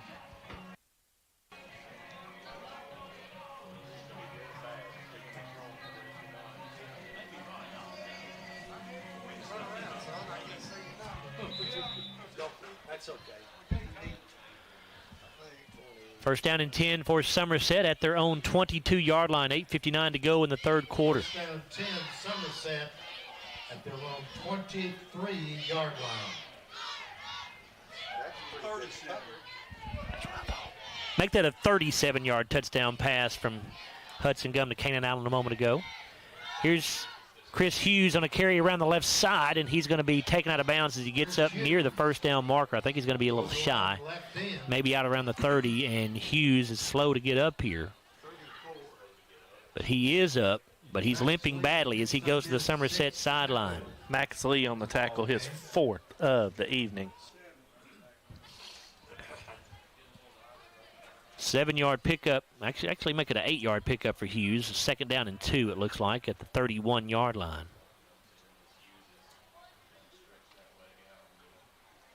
Gain of 8, second down, 2. End of the game at running back is Grayson Gulak in Hughes' place. We'll see if Hughes can come back tonight.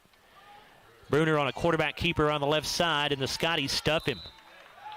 Josh Bruner might have gotten back to the line of scrimmage, but I think that'll be all. It'll be third down here. Met by a host of Scotties there. We'll give it to Contreras again, his 7th of the evening. They do say no gain. So 3rd and 2 at their own 31 for Somerset. And now Hughes will come back into the ball game. Boy, he does not look good. He's limping pretty badly as he runs out there to the huddle. Call it third down and 2. He replaces Gulak. 8:15 to go in the third quarter. 27-17 Scotties. Or excuse me, 27-7 Scotties. My apologies. Bruner in pistol will give to Hughes, and he's hit and dropped for a loss. That's Trace Smith who darted in there.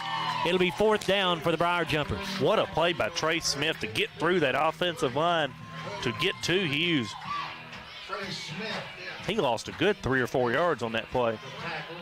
They will spot him at the 28, so it's a loss of 3. 4th down and 4, and here's the punting unit for Somerset. Watch the fake. They're down 27-7. They might be wanting to pull all the strings out now. Julian Carroll in to punt it away, we think. Jalen Bradley, the deep man for the Scotties. It is a fake. And it is Samala, and he's going to have the first down as he just got it. Had to get to the 33. He got to the 34. Roby Browning picks up the first down. Ryder Heller. Ryder Heller gets the tackle for the Scotties, his 2nd of the evening. Ball at the 33-yard line. First down and 10 Somerset as they convert on a 4th and 4 fake punt. Got 5 yards there. Somerset pretty desperate, though. You're right, Chase. Down 20 points here midway through the third quarter. Had to be looking for that possibility at least. Bruner in shotgun. He'll give to Hughes. Tries to go up the middle with it. Nothing. Stopped again there by Landon Martin. His 5th tackle of the evening. Carry stopped by Landon Martin. 2nd down and 10. And by the way, back in the first half on the quick kick that Somerset tried, I thought it just hit the back of a Somerset player, but I've been told that it was actually Stephen Garrett who got the block punt right there. So give him credit for that there on the stat sheet, Chase. I will. Down 10.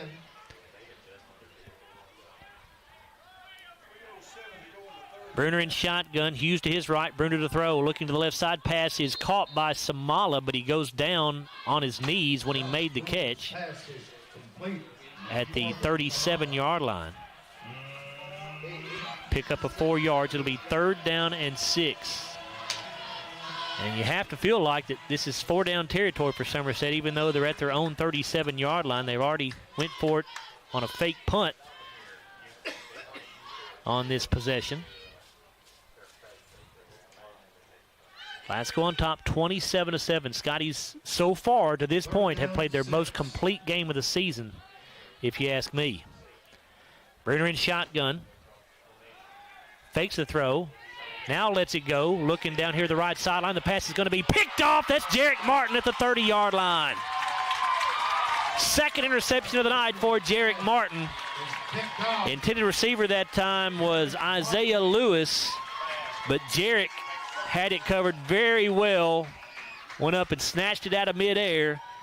And the Scotties will take over 1st down and 10 at their own 30 with 5:24 to go in the 3rd quarter, leading 27-7. 3rd interception of the season for Jarek. First one he had tonight back in the first half went for a pick 6. What about Barrett and Allen? 15-14, 3rd quarter. Barrett just scored to go ahead. Hudson Gum under center here with Geary and Bull in a straight I formation. Here's the give to Bull. He'll take it off left tackle and get it out close to the 35-yard line, maybe even the 36.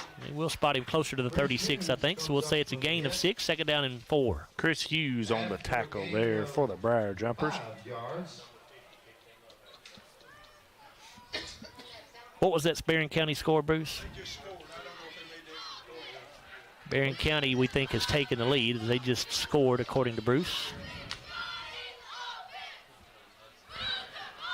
Caverna leading Monroe County 22-20 through 3 quarters of play. Or actually at halftime. I'm sorry, that's at halftime. I formation again in the backfield. Gum gives to Bull, and Cam will take it off right tackle and be down around the 38.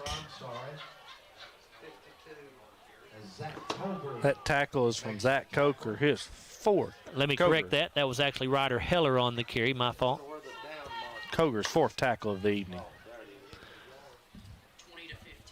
Barron County leads Allen County Scottsville 20-15 in the 3rd quarter. So they go back and forth in that one. 3rd down 2 here for the Scotties at their own 38. Bull back in there at tailback this time. Geary the fullback.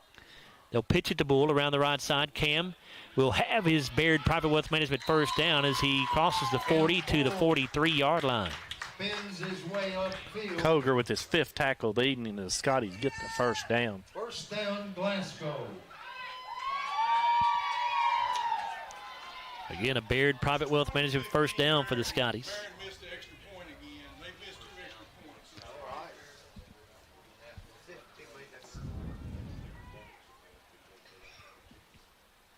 Some other scores for you. Dare County all over Metcalfe County, 32-0 at halftime. Warren East leading Franklin Simpson 29-14 at halftime. It was Campbellsville 14-7 over Hart County at halftime.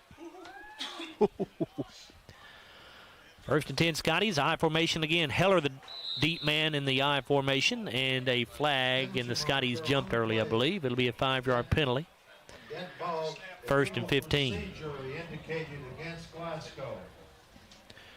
Just the 2nd penalty of the night on the Scotties for 10 yards, so certainly have been doing well in that category.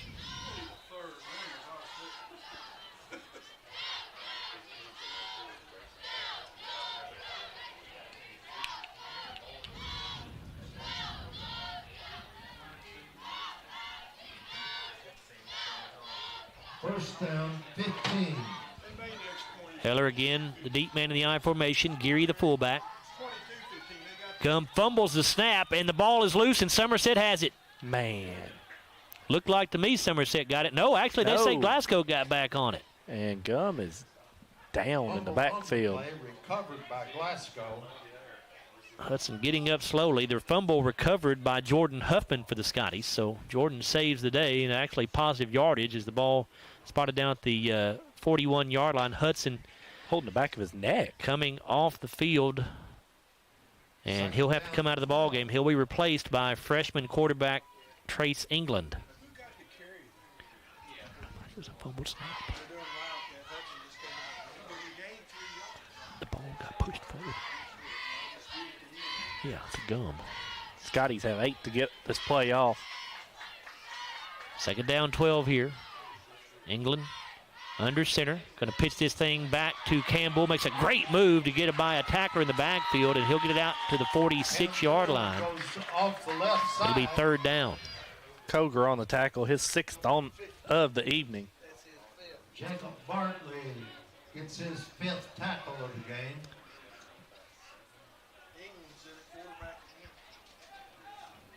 Third down, 7. Trace England staying in at quarterback right now. I'm looking for Hudson Gum on the sideline. He's over here on the right Okay, side. I see him now, yep. Working with John Vaughn, the Scottie trainer. Third down, 7 here for the Scotties. They're at their own 46. I formation in the backfield. England pitches this thing back to Bull around the right side. Cam has good blocking out in front of him. He has a first down into Somerset territory at the 43-yard line. A Baird Private Wealth Management first down for the Scotties. Bruner's going to get the tackle for the Briar Jumpers. Really good blocking that time out in front of Cam Bull. Pickup of 11 yards.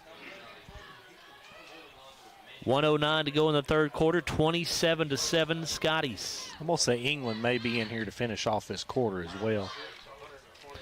Hudson does have the helmet back on.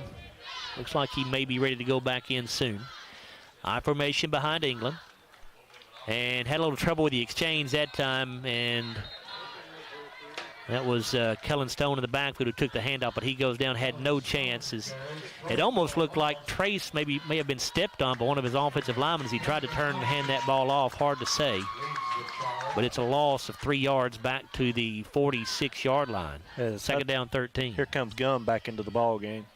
28 seconds to go. Scotties will have to run at least one play, about a 3-second difference or so between the play clock and game clock here. Second down, 13. Gum under center. Backs in the I formation behind him. Kellen Stone is the deep man. And now a flag is down. Did somebody move? False start on Glasgow. Boy, I didn't see anything there. Wow. Couldn't have been much more than maybe just a flinch by one of the offensive linemen or something. I didn't see any movement up front. I had the binoculars on it. 5-yard penalty moves the ball back into the Scotties' own territory at the 49, but that will bring an end to the third quarter of play. So far, so good for the Scotties. Glasgow playing very well through 3 quarters. It's the Scotties 27, Somerset 7. We're back after a 1-minute timeout here on WCLU Sports. Since 1980, Applebee's has been bringing great food and big smiles to Kentucky neighborhoods just like yours in Glasgow. Their extensive menu of delicious comfort foods has something for everyone to love. And Applebee's loves to support the community and cheer on the Glasgow Scotties. Remember to stop by Applebee's on any Scotties game night in your Scotties attire and get 10% off your meal and non-alcoholic beverages. Eating good in the neighborhood at Applebee's, just off Happy Valley Road across from Walmart. Our dental health plays a vital role in our overall health. Practicing good dental hygiene is especially important for children. When was your child's last checkup? Riley Dental Group is invested in making sure you and your family have the healthiest smile possible. They understand a dental visit may prompt anxiety or nervousness, but Dr. Riley and his team offer a variety of solutions, including a comforting and friendly visit from Bennett, their therapy dog. Call Riley Dental Group for an appointment, 651-5939. Welcome back here to Hank Royse Stadium. Joe Myers alongside Chase Landrum and Bruce Tabue. Scotties on top 27-7 over the number 7 ranked team in Class 2A, the Somerset Briar Jumpers. Play resumes. Glasgow with a football here. 2nd down and 8 for the Scotties. The ball spotted at Glasgow's own 49-yard line. We'll take a look at the stats through 3 quarters after this play. Hudson Gum under center. Power I formation in the backfield. I thought we were like in 2nd and 13 or something right here. Some confusion here on the alignment for the Scotties. Yeah, I think you're right, Chase. The down and distance is not correct. It is 2nd down, but it should be like 2nd down and 13. Because we had that 5-yard penalty there on the false start. Yeah, that's right. Should be like maybe 2nd down and 17. I think you're right. It was 2nd and 12 before the penalty, I'm pretty sure. And the Somerset head coach Clay Clevenger is trying to discuss this with the officials to let them know that they're making a mistake, and he's correct. They are making a mistake. Barron County leads Allen County Scottsville 22-15 after 3 quarters of play. So that means I guess Barron County got a safety. They were up 20-15. No, they got the 2-point conversion. I thought they said they missed the extra point. Okay, I got you. They're still talking this over with Clay Clevenger, and he's got a valid point. Well, he's right. He's right. He's simply correct, and the officials are just making a mistake right here if they don't make it 2nd and 17. It was 1st and 15, so we gained 3 yards on the 1st down, so it should be 2nd and 12. No, but then you had the penalty, right? So it's 2nd and 17, right? Either way, I know 2nd and 8 is not right. That's for sure. But it's not going to get corrected. It is not. And Coach Clevenger is not very happy over there on the sideline. He's throwing his arms up in the air. And now the officials are still talking about it, though, so we'll see.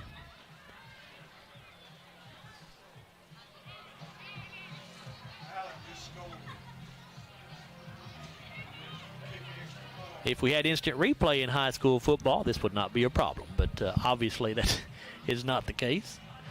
What's the score of the Hart County game?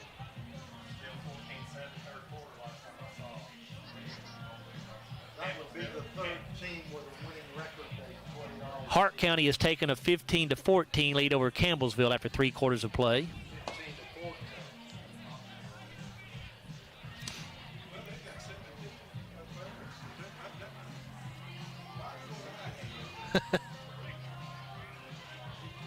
They're still trying to sort this out on the field, and officials are going to leave it. It looks like it's 2nd. No, here they go. Now they are. Yeah, they're going to get it right. Okay, so they had the spot. They had the down marker in the right place, but they did not have the chains in the right place. So it is 2nd down and about 13 now. I don't know that that's right either, but close enough. That's right. 2nd down and 13 here. 2nd down, 13, Glasgow. Power I formation. Bull dots the I. Single wide out here to the near side. Gum going to give it off on an inside handoff to Ryder Heller. He's got the 40, he's got the 35, and he's tripped up.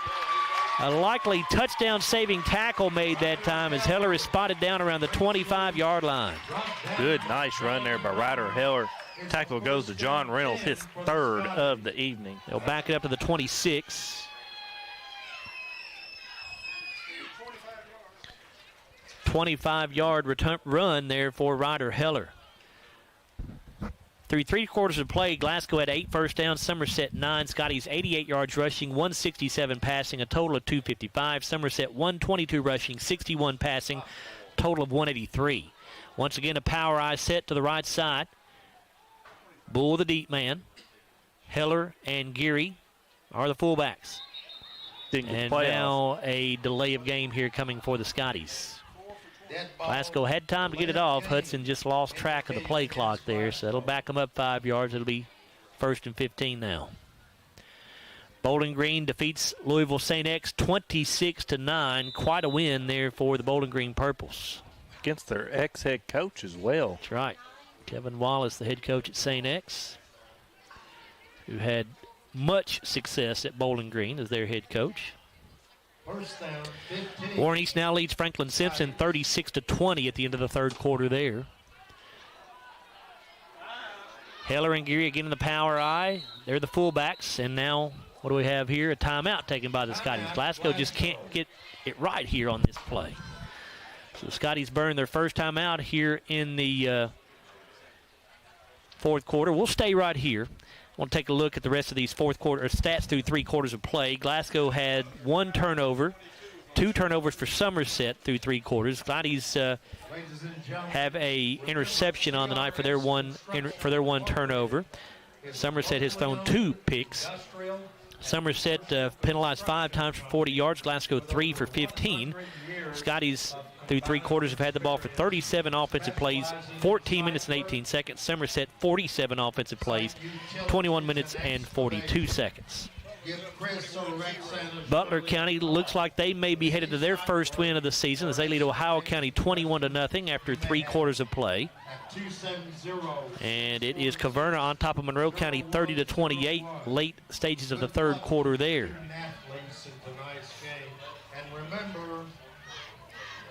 Excellent starts with a solid foundation. So first down, 15 for the Scotties as we get back to action here. 11 minutes and 20 seconds to go in this ball game.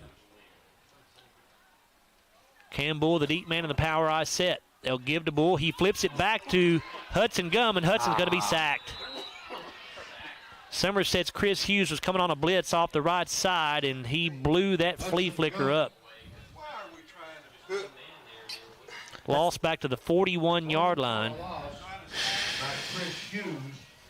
Second down and forever now for the Scotties after the 5-yard penalty, and they're a loss of. It's a loss of what, Bruce? 15, 16. It's a 15-yard loss. Loss of 11 yards. Second down, 25. 3 receivers to the right side, 1 to the left. Gum in shotgun. Bull is the back. Hudson Gum under pressure, flushed out of the pocket, rolling out to the left side. Hudson just going to try to run with it, and he will get positive yardage as he runs out of bounds around the 36-yard line.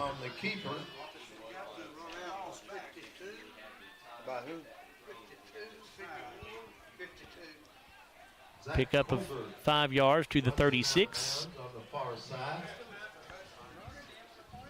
Third down, about 20 here for the Scotties.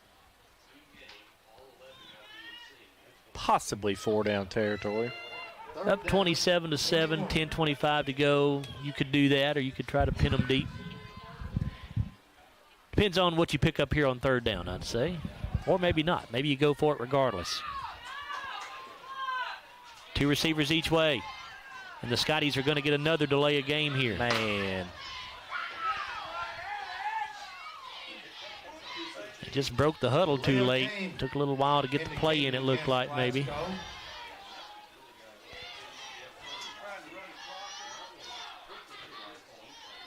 So certainly been a very good night for the Scottie offense, but not so much on this possession, series of downs. Now third down at about 25.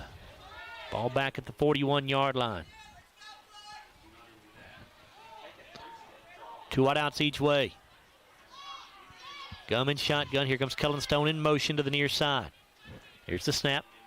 Gum steps up, lets it go downfield, has a man caught by Jarek Martin. He gets a foot in bounds. It's going to be out of bounds around the 25, I think, Chase. Yeah, I believe that's right. 16-yard pickup.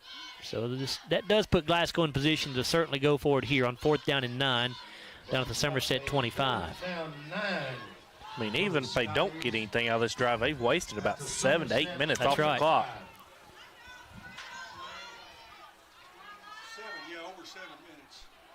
Bruce says it's been over 7 minutes off the clock on this possession.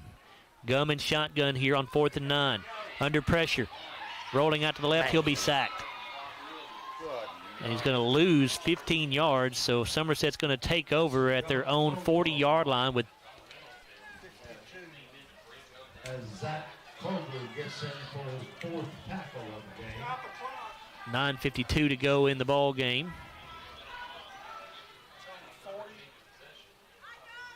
First down 10, Briar Jumpers at their own 40-yard line. 1st and 10, Somerset at their own 40. Glasgow leads 27-7, 9:52 to go. If you're the Scotties, you just don't want to give up big plays. Make them work the ball down the field, make them use clock. Hughes, the running back, Bruner in shotgun. Now Samala motions into the backfield. They'll give it off to him. Goes off right tackle, finds some room. He's across the 45, and he'll be close to a first down. He's out of bounds right at the marker. A 10-yard pickup to the 50. 1st and 10, Briar Jumpers.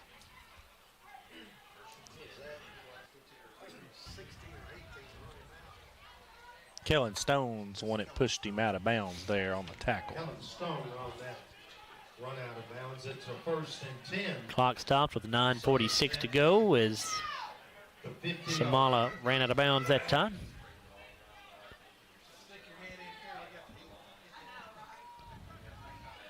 Two receivers to the near side. Bruner in shotgun. Actually, it's a direct snap to Hughes, trying to get around the right side, and the Scotties string it out very nicely to the short side of the field. It's going to be a loss of about 3 yards, it looks like, back to the 47. Looks like Stone was over there and Trace Smith as well.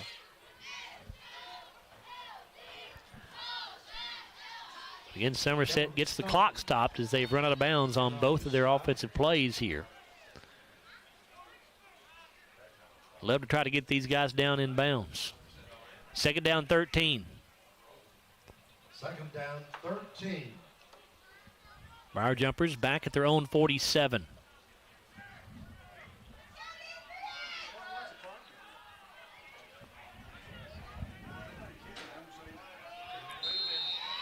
And now a timeout called by Somerset. They were about to get a delay of game, but they got the timeout called just in time. 9:19 to go in the ball game. 27-7, the Scotties on top. We're back after a 30-second timeout here on WCLU Sports. Your Glasgow destination for the finest flavors of Mexico and more. Priced to keep you coming back again and again. Authentic and delectable. La Nacional International Market Deli and Taqueria. Real Mexican street-style tacos. Carne asada, picadas, ceviche, tripas, burritos, quesadillas, lengua, chorizo, tortas, and more. Always fresh. Made from scratch and delicious. La Nacional. Across from Hibbett Sports, Shane Drive, Glasgow. 9:31, I believe. 27-7, Glasgow on top of Somerset. 9-9. 2nd down, 13. 27-7, 9:19 to go in the ball game here. Scotties on top of the Briar Jumpers. 2nd down, 13 for Somerset at their own 47. Here's the give to Chris Hughes. He goes up the middle with it, and he got back to the original line of scrimmage at the 50, I think. Actually, maybe stopped shy of that. They are going to say just a 2-yard gain to the 49. Max Lee on the tackle for the Scotties, his 5th of the evening. 3rd down and 11 here. Stopped by the center of the Scottie line, brings up 3rd down and 11. Backup dog. Hughes to the right of Bruner. Two receivers to the right side, wing back on the left. Scotty's coming on a blitz up the middle. Bruner under pressure, gets away, and now he does it. Sacked by Trey Smith back at the 42-yard line. Good job by Trace to stay with the play. Missed him initially as Bruner was able to slip out of the tackle, but then he came back from behind and took him down for a big loss, and here comes the punting unit for Somerset. Of course, they've already faked one punt earlier. This is a much longer down and distance, though. This is about 4th and 17 here. Watch that fake punt. Julian Carroll in punt formation. Jalen Bradley back deep for the Scotties. They do snap it through, and the punt is away. End over end kick, bounces at the 29. Takes another big Somerset roll inside the 15. And down around the 14-yard line, it appears. But the Scottie defense does its job as they get the ball back, and the Scotties maintain their 20-point advantage, 27-7 with 7:46 to go in the game. A punt of 44 yards that time for Julian Carroll.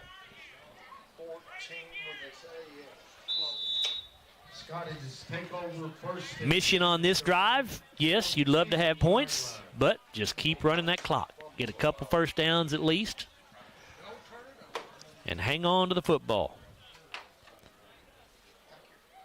Backs in an I formation. Give to Bull. Cam makes a man miss in the backfield, gets away from another man, and now keeps the legs driving, and he's out near the 19-yard line, a pickup of about 5 yards. Cam Bull takes it off the right side. Glue lock on a tackle, his second of the evening. Bull has now carried it 12 times for 86 yards. Cam has had higher rushing numbers than that as far as yardage this season, but I like the way Cam has run the ball tonight. He's run it with a lot of, I don't know, he's just been I don't know, he's just looked good to me running the ball. I think he may be a little bit more healthier tonight as well. Yeah, that's true. He's been able to slip a lot of tackles. Hudson Gum watching the play clock run down here. Scottie's using all the clock they can. Here's a give to Bull again. Cam starts right, cuts back to the middle of the field. He's across the 25 to the 26. Turns the ball upfield. Cam just seems to be cutting better tonight, too, and you may be right, Chase. May just be a health issue. Bruner got the tackle there for the Briar Jumpers, his third of the evening. Baird Private Wealth Management, first down for the Scotties. Out to the 26-yard line. 6:37 to go. A new set of downs here for Glasgow. Hudson Gum in pistol formation. Bull in the backfield behind him. Heller, the wing back on the right side. Just watching the play clock bleed. Hudson snaps it. Gives to Bull, but he is hit immediately this time. Nowhere to go. As soon as he took the handoff, he had two Somerset defenders right there in his face. Alsip on the tackle for the Briar Jumpers. That's his second of the night. Loss of a yard back to the 24. Loss of one.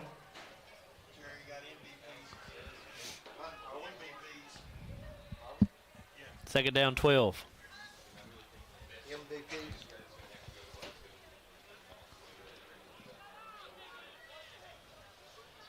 Gum under center. Going to pitch this back to Kellen Stone. Kellen makes a man miss in the backfield, but again, nowhere to go. Somerset in the backfield. He's going to be dropped for a loss. Kellen Stone, the ball carrier. No gain. Loss of about a yard. Tackle goes to Hughes for the Briar Jumpers, his second of the evening. Chris Hughes in on that tackle. We've used 2 minutes and 40 seconds. 5:06 to go in the ball game. Glasgow up 27-7. Third down and 13 coming up for the Scotties.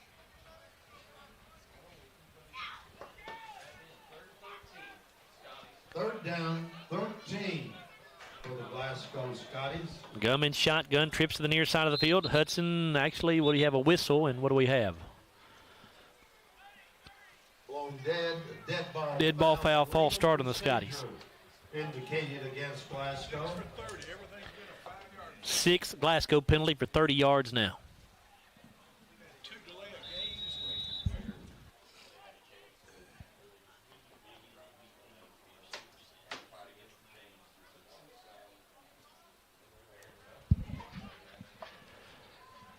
Third down 18 here for Glasgow.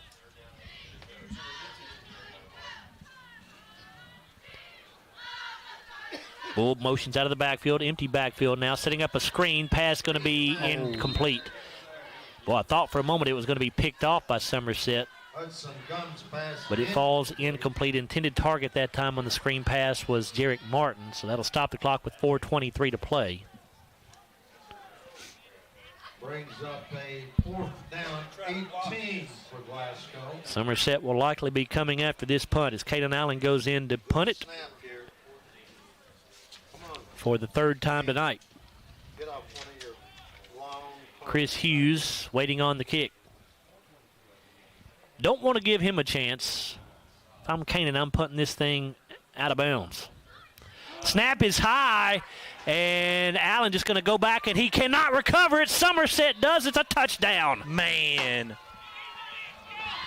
Somerset recovers the Glasgow fumble for a Briar Jumpers. So with 4:18 to go in the ball game, this game is not over, as the Briar Jumpers pull back to within a 27-13 deficit. Who recovered that in the end zone there? I was not watching that, Chase. I'm going to be honest with you. So on for the extra point is Anderson Rubel.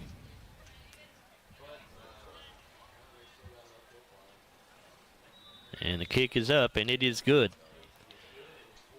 4:18 to go in the ball game, 27-14. Boy, it looked like the Scotties were in fine shape, getting ready to kick the ball back to Somerset with a 20-point lead. But now the special teams error leads to the Somerset touchdown, and we've got a ball game again.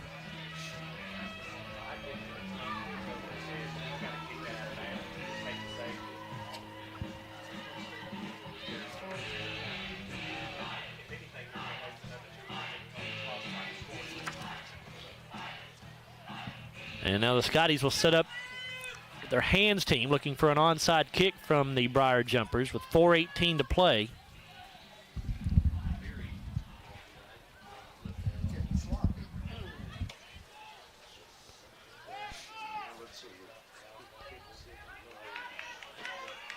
Ethan Rubel is the kickoff man. Ethan Rubel tees the ball up for Somerset. And they're definitely going to attempt an onside kick to the right side. And the ball is loose and goes out of bounds, I believe, and the Scotties will get possession. Ball apparently is out of bounds on the far sideline. Glasgow takes possession. Went out at the, well, I don't know where they're going to spot it, the 50-yard line maybe? MVPs, Chris Hughes for Somerset, Jared Malagon for us. It's going to be at the 45. First down and 10 for the Scotties, as Chase just said, at the Somerset 45-yard line. Backs in a straight I formation. Here's the give to Cam Bull. Cam keeping the legs driving. Powerful run this time by Bull as he gets the ball down to the 41-yard line, a pickup of 4.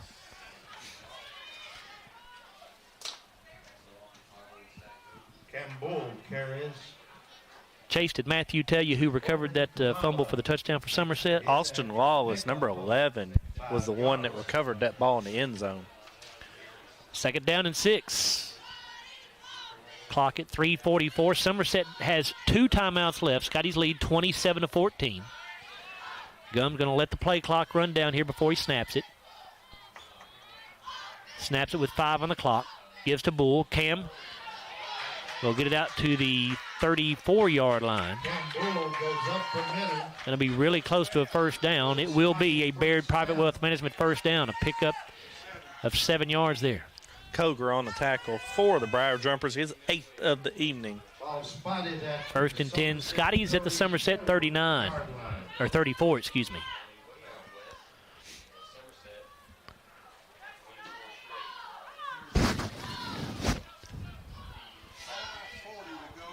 Martin goes wide to the left side. 2 tight ends set here. Geary the fullback, and Campbell, the tailback, but the Scotties jump early.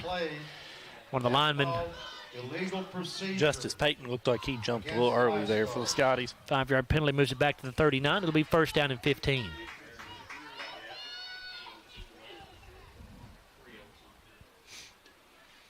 Scotties' penalties are starting to rack up here a little bit in this half.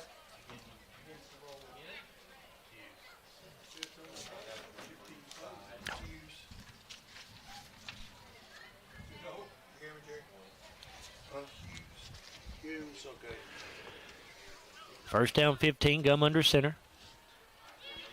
Gives to Bull. Cam makes a nice move to get away in the backfield. He's still on his feet as he's going to have a first down inside the 25, down around the 22-yard line.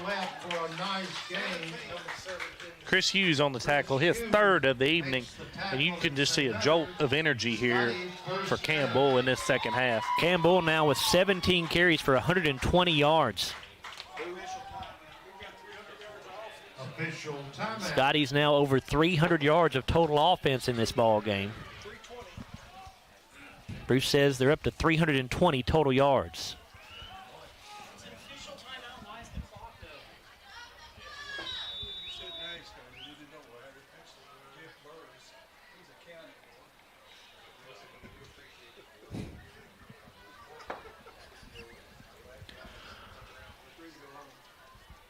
Gary and Heller in the backfield. Heller now the tailback in there for Cam Bull.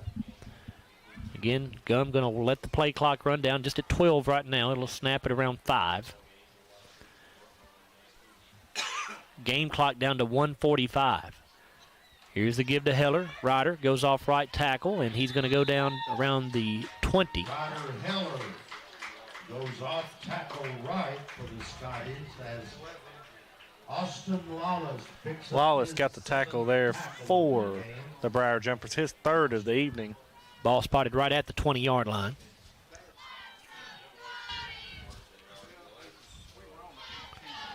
Second down and 8 after that 2-yard pickup for Ryder Heller. Second down 8 for the Scotties at the Somerset 20-yard line. Bull back in there at tailback. Gary the fullback. 2 tight ends. Martin the wide out to the left. Give to Bull. Cam gets met at the line of scrimmage and driven backwards. Actually may lost a yard or 2.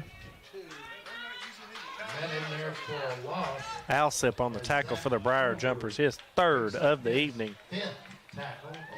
Scotties will only need to run one more play and they can just take a knee. Boy, what a performance tonight for the Scotties. I don't think many people gave Glasgow a chance coming into this thing. But to me, for my money, this is by far their most complete game of the season on both offense and defense, and gives you a lot of hope going into that playoff game next week at Union County. Especially sending out your seniors on this way as well. Good point, Chase. Great point. Here's a give to Bull. Cam goes around the right side, and he'll go down around the 23. And that's going to be the final play of the ball game. Final score, Glasgow 27, Somerset 14. As the Scotties upset the number 7 ranked team in Class 2A here on senior night at Hank Royse Stadium. Scotties go to 500 on the year now, 5 wins and 5 losses. Somerset drops to 6-4 on the season. We'll come back in a moment on the Don Franklin Auto post-game show. We'll take a look at the final stats brought to you by McDonald's. We'll also name our Kentucky Farm Bureau Insurance Scottie Player of the Game, our Hardee's Hot and Fresh Play of the Game, and we'll hear from head coach Jeff Garmon as well. Again, the Scotties defeat Somerset 27-14 here at Hank Royse Stadium. We're back after a 4-minute timeout here on WCOU Sports. Every morning in hardworking America, Hardee's biscuit makers rise to bake our original made-from-scratch biscuits. And now, mix and match 2 handcrafted breakfast biscuits, just $5. Find the best deals on the Hardee's app. At Don Franklin, we're about more than just selling cars. We're about families, generations of them. Founded by my parents in 1968, we've been here growing alongside you. From the first family car to the newest model for the next generation, our values of trust, care, and commitment are in every handshake, every deal. With over 5,000 vehicles to choose from, check them all out at DonFranklinAuto.com. Don Franklin, driven by family. Have you injured yourself playing a sport or exercising? Sports medicine experts at TJ Regional Health are trained to get you back on the road to recovery, whether you're dealing with sprains, fractures, knee and shoulder injuries, or other common injuries. Our goal is to prevent illness and injury in active individuals of all ages and help prevent future problems to maximize your performance. Find out more at tjregionalhealth.org/rehab. Patients first, team always. TJ Rehabilitation Services. If you haven't heard, there's a new approach to banking. It's called Kasasa, and you'll find it at the People's Bank. Your free Kasasa checking account offers you monthly cashback rewards. The Kasasa Cash checking account can earn you a very high interest rate on your balance. Then link Kasasa Saver, and you'll also get a high rate on your deposits. Grow with Kasasa at the People's Bank in Glasgow, Cave City, and Marion. The People's Bank, working for you. Restrictions and qualifications apply. Restrictions may vary. Contact the People's Bank for details and to learn more. Member FDIC. Every morning in hardworking America, Hardee's biscuit makers rise to bake our original made-from-scratch biscuits. And now, mix and match 2 handcrafted breakfast biscuits, just $5. Find the best deals on the Hardee's app. I just did it, but I waited way too long. Trust me, it's about time you left cable TV behind and started saving with MyStream TV from SCRTC. Already have TV with SCRTC and you still have cable boxes and wires everywhere? Talk to SCRTC about MyStream TV and compare it to your current service. The best thing about MyStream TV, you'll save money and get up to 1 gig symmetrical internet. Visit scrtc.com and click on the MyStream TV logo at the top to start saving on cable today. I'm Dan Fouch, branch manager at Baird Private Wealth Management in Glasgow. Our office recognizes that football and retirement share more similarities than you might think. The head coach, that's you. You are the ultimate decision maker when it comes to your finances. A successful retirement happens with support of a financial advisor, and that's where the quarterback comes in. A quarterback and financial advisor both pay close attention to the details and make the correct adjustments so that goals can be met. Call our office and speak with a financial advisor who can help you execute the plays to win in retirement. Glasgow Scotties football on WCLU 103.1 FM and AM 1490. And video streaming free at WCLUradio.com and on the Glasgow Scotties and WCLU YouTube channels. Glasgow Scotties football brought to you by Don Franklin Auto, Hardee's, Baird Private Wealth Management in Glasgow, La Nacional Restaurant, South Central Rural Telecommunications Cooperative, McDonald's, Aero Safety, Applebee's, The People's Bank, TJ Regional Health, and Kentucky Farm Bureau agent Joe Myers. It's time for the Don Franklin Auto post-game wrap-up. Myers, Chase Landrum, and Brewster View back here with you at Hank Royse Stadium, where the Scotties get a 27-14 victory over the Somerset Briar Jumpers. A very good performance here tonight by Glasgow, and Scotties. Well, Chase just took off. I'm not sure where he's going. Oh, anyway, I got you, Chase. All right, so the Scotties go to 5-5 on the year, and Somerset drops to 6-4. Time now to take a look at our final stats, brought to you by McDonald's of Glasgow here on the Don Franklin Auto postgame wrap-up. And here is Chase and Bruce. Chase. Yeah, sorry, I had to run away there because I threw some papers away, and one of them was the tackle sheet for you need that. The Scotties. Yeah. I think I might need that, but we'll start with the drive chart here. The Scotties win this game 27-14. As in the first half, Somerset won the coin toss, but they deferred to the second half. The Scotties punted on their first possession and then turned around. Somerset punted, and the Scotties punted after that as well. So 3 punts in the first 3 minutes and 30 seconds of the ball game. Scotties take their first lead of the game on a 36-yard pick six for Jared Martin with 7:25 left in the first quarter. Jared Malgon's extra point was no good, and the Scotties took the 6-0 lead. Somerset on their next possession punted. The Scotties took over with 5:24 left in the first quarter. 2 plays later, Hudson Gum hit Jalen Bradley with a 69-yard touchdown reception. Cam Bull added a 2-point conversion, and the Scotties took a 14-0 lead. On Somerset's next possession, the Scotties' Stephen Garrett blocked the punt attempt there by the Somerset punter, and the Scotties took over on the Glasgow 42 with 1 minute left in the first quarter. And then it took 5 plays and 30 yards, and Jared Malgon hit a 27-yard field goal to put the Scotties up 17-0 with 10:52 left in the second quarter. And then Somerset gets the ball back with 10:52 left in the second quarter, goes on a nice 14-play, 80-yard touchdown drive. Josh Bruner scores on a 1-yard quarterback sneak. Anderson Rubel's extra point was good. And it was a 17-7 Scottie lead with 5:30 left in the second quarter. 2 plays later, Josh Bruner intercepted Hudson Gum's pass, and it set Somerset up on their own 47-yard line. Few minutes later, the Somerset Briar Jumpers turned it over on downs with 2:37 left in the half. The Scotties were left with no timeouts as well, but they marched down with 2:37 left in the half to get a field goal on a 9-play, 67-yard drive. Jared Malagon kicked a 24-yard field goal to put the Scotties up 20-7 at the break. And then Somerset gets the ball to open up the third quarter of play. They punt on their first possession. The Scotties then score a touchdown. 4 plays, 45 yards. It was a Hudson Gum pass from to Kanan Allen for a 37-yard touchdown.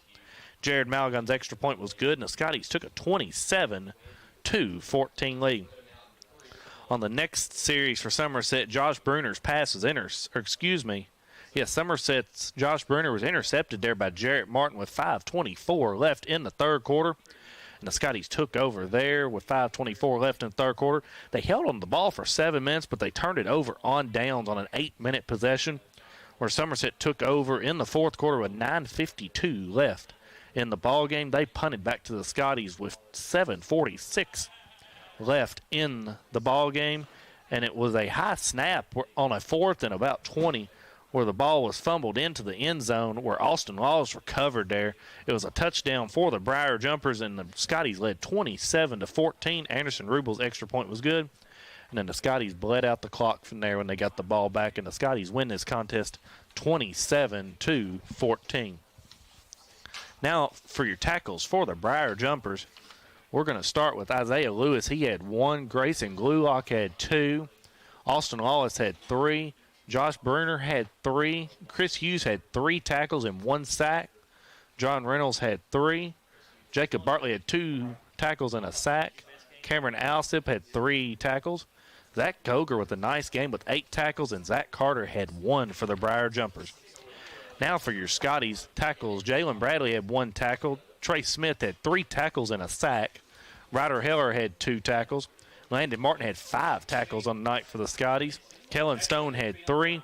Xander Contreras with 7 tackles on the night for the Scotties. Stephen Garrett had 2 tackles in that blocked punt attempt there for Stephen Garrett. Max Lee had 5 tackles. Kevin Massey had 4 tackles, and Parker McGowan had 2 tackles for the Scotties. All right, Chase, we'll let Coach Garmon move in alongside here before Bruce does the offensive stats so Coach can get back to the locker room and take care of what he needs to take care of. The Scotties won it 27-14 tonight here over the Somerset Briar Jumpers. And Jeff, you and I were just talking off mic here. To me, this was your most complete game, both offensively and defensively, of the season. What do you think? Let's give the offense credit. They stepped up and made some plays, and we had some big plays, and it's something we hadn't had all year. And I've been saying it for the last 3 or 4 or 5 weeks. We're getting better. And I told the boys Thursday in the pregame, y'all are going to figure it out at some point. And it may happen this year. It may happen next year. But I think they figured a few things out tonight. Yeah. And I think they feel this will really lift their spirits. We've played some good football teams. I look back at the schedule this year, and just looking at our schedule, we've got 6 or 7 teams with winning records on our schedule. It's not like we haven't been playing good football teams. We've been playing good football teams. We've just been doing some things that hurt us. And tonight, we did some things that help you win football games. And I challenged our defense. I think we've been playing really good defense the last 3 or 4 weeks. We've got to find some way on defense to score and help our offense. And tonight Jarek steps up and makes a big play and intercepts a pass and kind of gets us going and gets our confidence up and gets us going. But this night was about these seniors. This night was about our players. they deserve all the credit. Our guys showed up and played. This game meant something to them. And I told them it's a chance to beat a quality football team, something we haven't done all year long. Since the Monroe County game. Right. Monroe County is a very high-quality team, I think, but it was our opportunity, and these guys showed up, and they played hard for me, and I'm proud to be their coach. If I'd have told you defensively, Jeff, that you guys would hold Chris Hughes to 21 carries, 90 yards, I think you'd be pleased with that. That's a kid that came in with over 1,100 yards rushing on the year. Mm-hmm. Yeah, I mean, what we said before the game, I challenged the kids in the locker room, can you keep that kid below 100 yards tonight? This is the same type of look we're going to get in the playoffs. So here we are. There he is. Go shut him down. He had 78 yards, I heard Mr. Ream say at halftime. I said, second half, you got to hold him less than 78. Can you do it? And our guys were determined they were going to do it. Number 17 was not going to beat us tonight.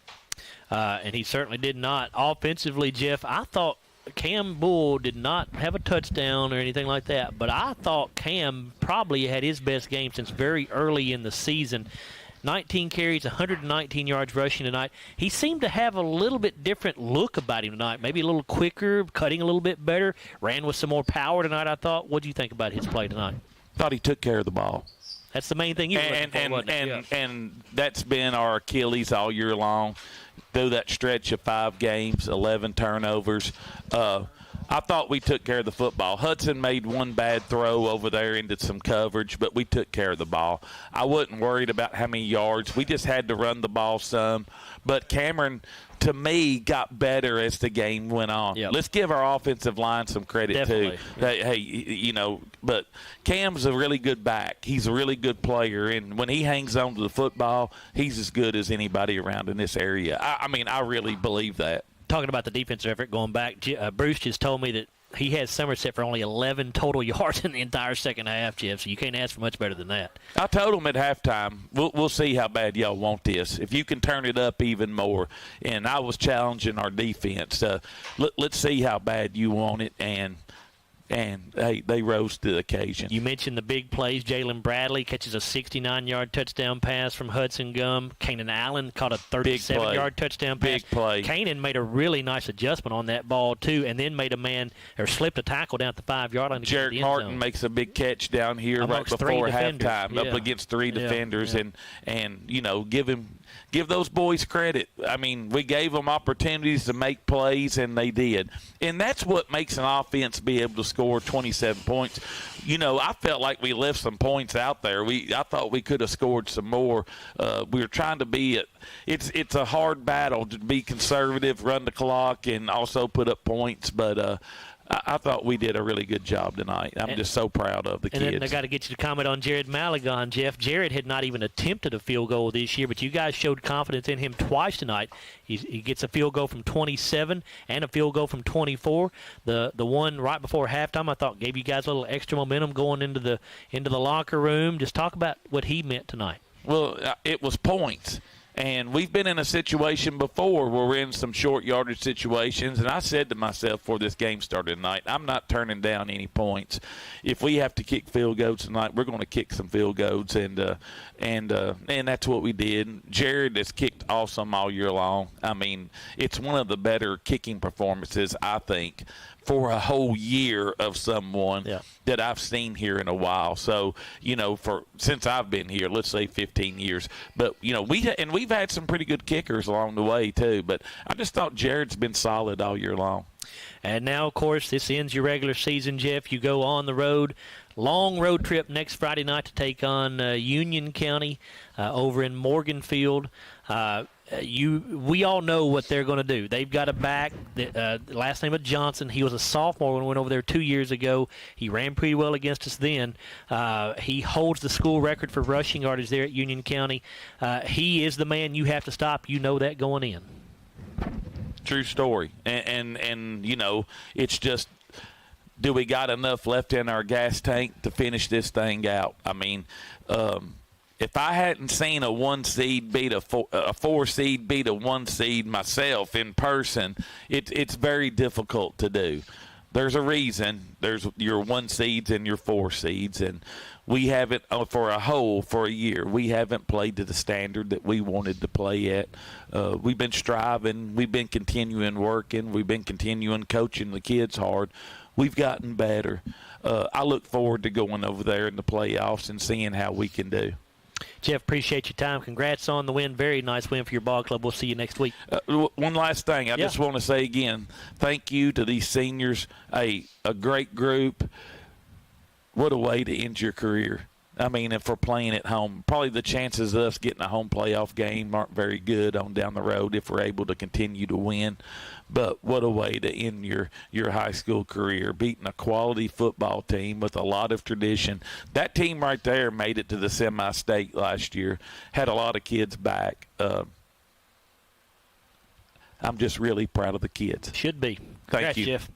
Scottie head coach Jeff Garmon, his ball club wins at 27-14 over the Somerset Briar Jumpers, and we will now turn things over to Bruce as we continue here on the Don Franklin Auto postgame wrap-up, and he'll take a look at the final offensive stats brought to you by McDonald's of Glasgow. Bruce. Thank you, Joe. As he said, the Don Franklin Auto postgame show will continue with our McDonald's stats. And with the Scotties winning here tonight, 27-14, a big victory. They held Somerset to 1 first down in that second half. So 9 for Somerset. The Scotties had 12 first downs. Somerset had 124 on the ground, 61 through the air for a total of 185. The Scotties 138 on the ground, 183 through the air for 321 yards of offense, and that's the most offense we've had in several weeks. Each team with 2 turnovers. Somerset did not fumble, but they did have 2 interceptions. Glasgow fumbled it twice, but we got one of those back, and we did have an interception. Somerset not penalized in the second half. They were only penalized 5 times for 40 yards. Glasgow 7 times for 35 yards. I think we had 5 procedure penalties and 2 delay of games. The clock wound up pretty even. Somerset dominated in the first half and the Scotties in the second half. Somerset ran 51 offensive plays, consuming 23 minutes and 48 seconds. The Scotties had 52 offensive plays, using up 24 minutes and 12 seconds of clock time. Let's look at our individual McDonald's stats now. Leading rusher for the Briar Jumpers was their leading rusher on the year, 90 yards on 21 rushes. He had a long of 17. Josh Bruner, that was Chris Hughes. Josh Bruner had 34 yards on 11 rushes and a touchdown with a long of 17. Corbin Samala carried it 2 times for 15 yards with a long of 10. Josh Bruner was 4-14 passing tonight for 61 yards. He threw 2 interceptions. All 4 of his completions came to Corbin Samala. So he had 61 yards through the air with a long of 29. Julian Carroll punted 4 times for 128 yards, 32-yard average with a long of 45. Josh Bruner did try a quick kick and got it blocked. For the Scotties individually tonight, Cameron Bull led us with 119 yards on 19 rushes with a long of 26. Ryder Heller picked up 33 yards on 4 rushes with a long of 25. Everyone else in the negative. Of course, Hudson Gum got sacked several times. If it wasn't for the sacks, he was positive, but he had a minus 12 on 10 rushes. Jarek Martin on that one reverse was 1 carry for, well, he was in the, he was in the shotgun, 1 for a minus 5, and Kellen Stone had 2 carries for a minus 4. Hudson, not one of his better completion percentages tonight, only 6 of 13, but he did throw for 183 yards and 2 touchdowns. He did have the 1 pick. Leading receiver tonight was Jalen Bradley with just 1 catch, but it went for 69 yards and a touchdown. Jarek Martin had 50 yards on 2 receptions. Kanan Allen had 37 yards on 1 reception. That went for a score. Kellen Stone, 19 yards on a reception. And Cam Bull had 1 reception for 8 yards. Kanan Allen punted 2 times tonight for 59 yards. That's a 29-yard average with a long of 32. For the Scotties pick up a big victory here over a good ball club, the Somerset Briar Jumpers. Joe, I need to say good night to my grandchildren tonight. You don't want yourself in trouble. Well, I know. I saw a text. I didn't know they were listening tonight. They were listening to the halftime stats. So if they're still up, good night to Addie and Cooper and Lizzie and Josie. Now go to bed. Now, yeah, go to bed, girls. It's 9:37. And boys. All right. But thanks for that. And Scotties do get a big victory. And, a positive on 2 big wins here to have to go on the road in the playoffs. That's right. All right, we need to take a look at our Hardy's Hot and Fresh Play of the Game. We're ready to show you that on our live stream. It is going to be the 69-yard touchdown pass from Hudson Gum to Jalen Bradley back in the first quarter. It was the first offensive touchdown of the night for the Scotties, the second TD of the night. The first one was a pick 6 by Jarek Martin, but that went for 69 yards. It is the longest play from scrimmage of the season for the Scotties. Jalen Bradley and Hudson Gum hooking up on that touchdown pass. That is our Hardy's Hot and Fresh Play of the Game. We need to get one more break in here. We'll come back and tell you about our Kentucky Farm Bureau Insurance Scottie Player of the Game. Again, Glasgow winning 27-14 over the Somerset Briar Jumpers. We're back after a 3-minute timeout on WCLU Sports. They say that breakfast is the most important meal of the day. Well, they are correct. Roll into a good morning with our warm toasted bagels. It's breakfast worth waking up for. Ba-da-ba-ba-ba. They say that breakfast is the most important meal of the day. Well, they are correct. Roll into a good morning with our warm toasted bagels. It's breakfast worth waking up for. Ba-da-ba-ba-ba. So Aero Safety is an international safety consulting company based right here in Glasgow, Kentucky. We offer a wide variety of services, ranging anything from safety training to administrative services like policy procedures. It's any manufacturing, any industry around our area, we can apply that. And we can also make everything site-specific to the customer. So we make sure we're incorporating the company's policies, procedures, applicable hazards, equipment, things like that, that it's make it more relevant and engaging for the customer. Aero Safety is here to keep your employees safe and keep your business headed in the right direction. It's been an amazing 33 years. I've been blessed to have someone by my side that I can count on no matter what. Like 3 years ago when I had that car accident, you really came through for me. So I just want to say thank you, Alan, for being my Farm Bureau insurance agent. Kentucky Farm Bureau, big on commitment. Oh, he's been great too. Since 1980, Applebee's has been bringing great food and big smiles to Kentucky neighborhoods just like yours in Glasgow. Their extensive menu of delicious comfort foods has something for everyone to love. And Applebee's loves to support the community and cheer on the Glasgow Scotties. Remember to stop by Applebee's on any Scotties game night in your Scotties attire and get 10% off your meal and non-alcoholic beverages. Eating good in the neighborhood at Applebee's, just off Happy Valley Road across from Walmart. Our dental health plays a vital role in our overall health. Practicing good dental hygiene is especially important for children. When was your child's last checkup? Riley Dental Group is invested in making sure you and your family have the healthiest smile possible. They understand a dental visit may prompt anxiety or nervousness, but Dr. Riley and his team offer a variety of solutions, including a comforting and friendly visit from Bennett, their therapy dog. Call Riley Dental Group for an appointment, 651-5939. At Don Franklin, we're about more than just selling cars. We're about families, generations of them. Founded by my parents in 1968, we've been here growing alongside you. From the first family car to the newest model for the next generation, our values of trust, care, and commitment are in every handshake, every deal. With over 5,000 vehicles to choose from, check them all out at DonFranklinAuto.com. Don Franklin, driven by family. Back here on the Don Franklin Auto post-game wrap-up, Scotty's getting a big 27-14 victory over the Somerset Briar Jumpers, and we need to tell you about our Kentucky Farm Bureau insurance agent Joe Myers, player of the game. and that is going to be Jared Malagon, the junior place kicker for the Scotties, as Jared made 2 field goals tonight, one from 24 yards and one from 27 yards. You're getting a look at the 27-yarder, right, or the 24-yarder right now on our live stream.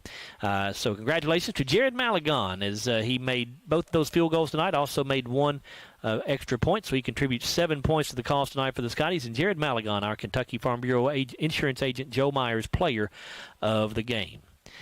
So we will look forward now to next week. Regular season has come to an end, and from here on out, it's win or go home. The Scotties will go to Union County as an underdog next week. Union County, the number 1 seed out of District 1. Glasgow, the number 4 seed out of District 2. I will say that Glasgow's playing some pretty good football, and they're probably as good of a number 4 seed maybe as there is in Class 3A. This is a very tough district, as we all know, that the Scotties play in. Just didn't play their best when they needed to at times in district ball games. Because of that, they're the 4 seed. But the way they played here tonight certainly gives you some hope that they can go over there and pull off an upset against what will be another very good Union County football team. We do not have an official start time yet, but I would assume it will be a 7 o'clock start time as usual. If that changes, we'll let you know. But we can go on the assumption it'll be a 7 o'clock kickoff, so our broadcast will begin at 6:30 here on WCLU. And, of course, also we'll hopefully be able to bring you our live stream. Of course, again, we've never tried a live stream from Union County. It'll depend on what their internet strength is like. If we get enough upload speed, we'll certainly have a live stream for you as well. So we will hope to bring that to you. Again, the first round of the Class 3A playoffs next week for the Scotties as they travel to Union County to take on the Braves. I do want to say thanks to the folks that's helped us out here tonight. We had Will Perkins on our game camera, and our video producer, as always, Mr. Matthew Clark. And back at the studio on the board for us, Mr. John Clark. Appreciate everybody's help tonight. Of course, my broadcast partners were Chase Landrum and Bruce Tribune. Once again, your final score: Scotties defeat Somerset 27-14. Glasgow now 5-5 on the year. Somerset falling to 6-4. I'm Joe Myers. Thanks for listening, everybody. Scotties football on WCLU 103.1 FM and AM 1490. Brought to you by Don Franklin Auto, Applebee's, Baird Private Wealth Management in Glasgow, La Nacional Restaurant, South Central Rural Telecommunications Cooperative, McDonald's, Aero Safety, Hardee's, The People's Bank, TJ Regional Health, and Kentucky Farm Bureau agent Joe Myers. Follow all Glasgow High School Scotties sports right here. Your home for local WCLU. A presentation of Seven Mountains Media Sports.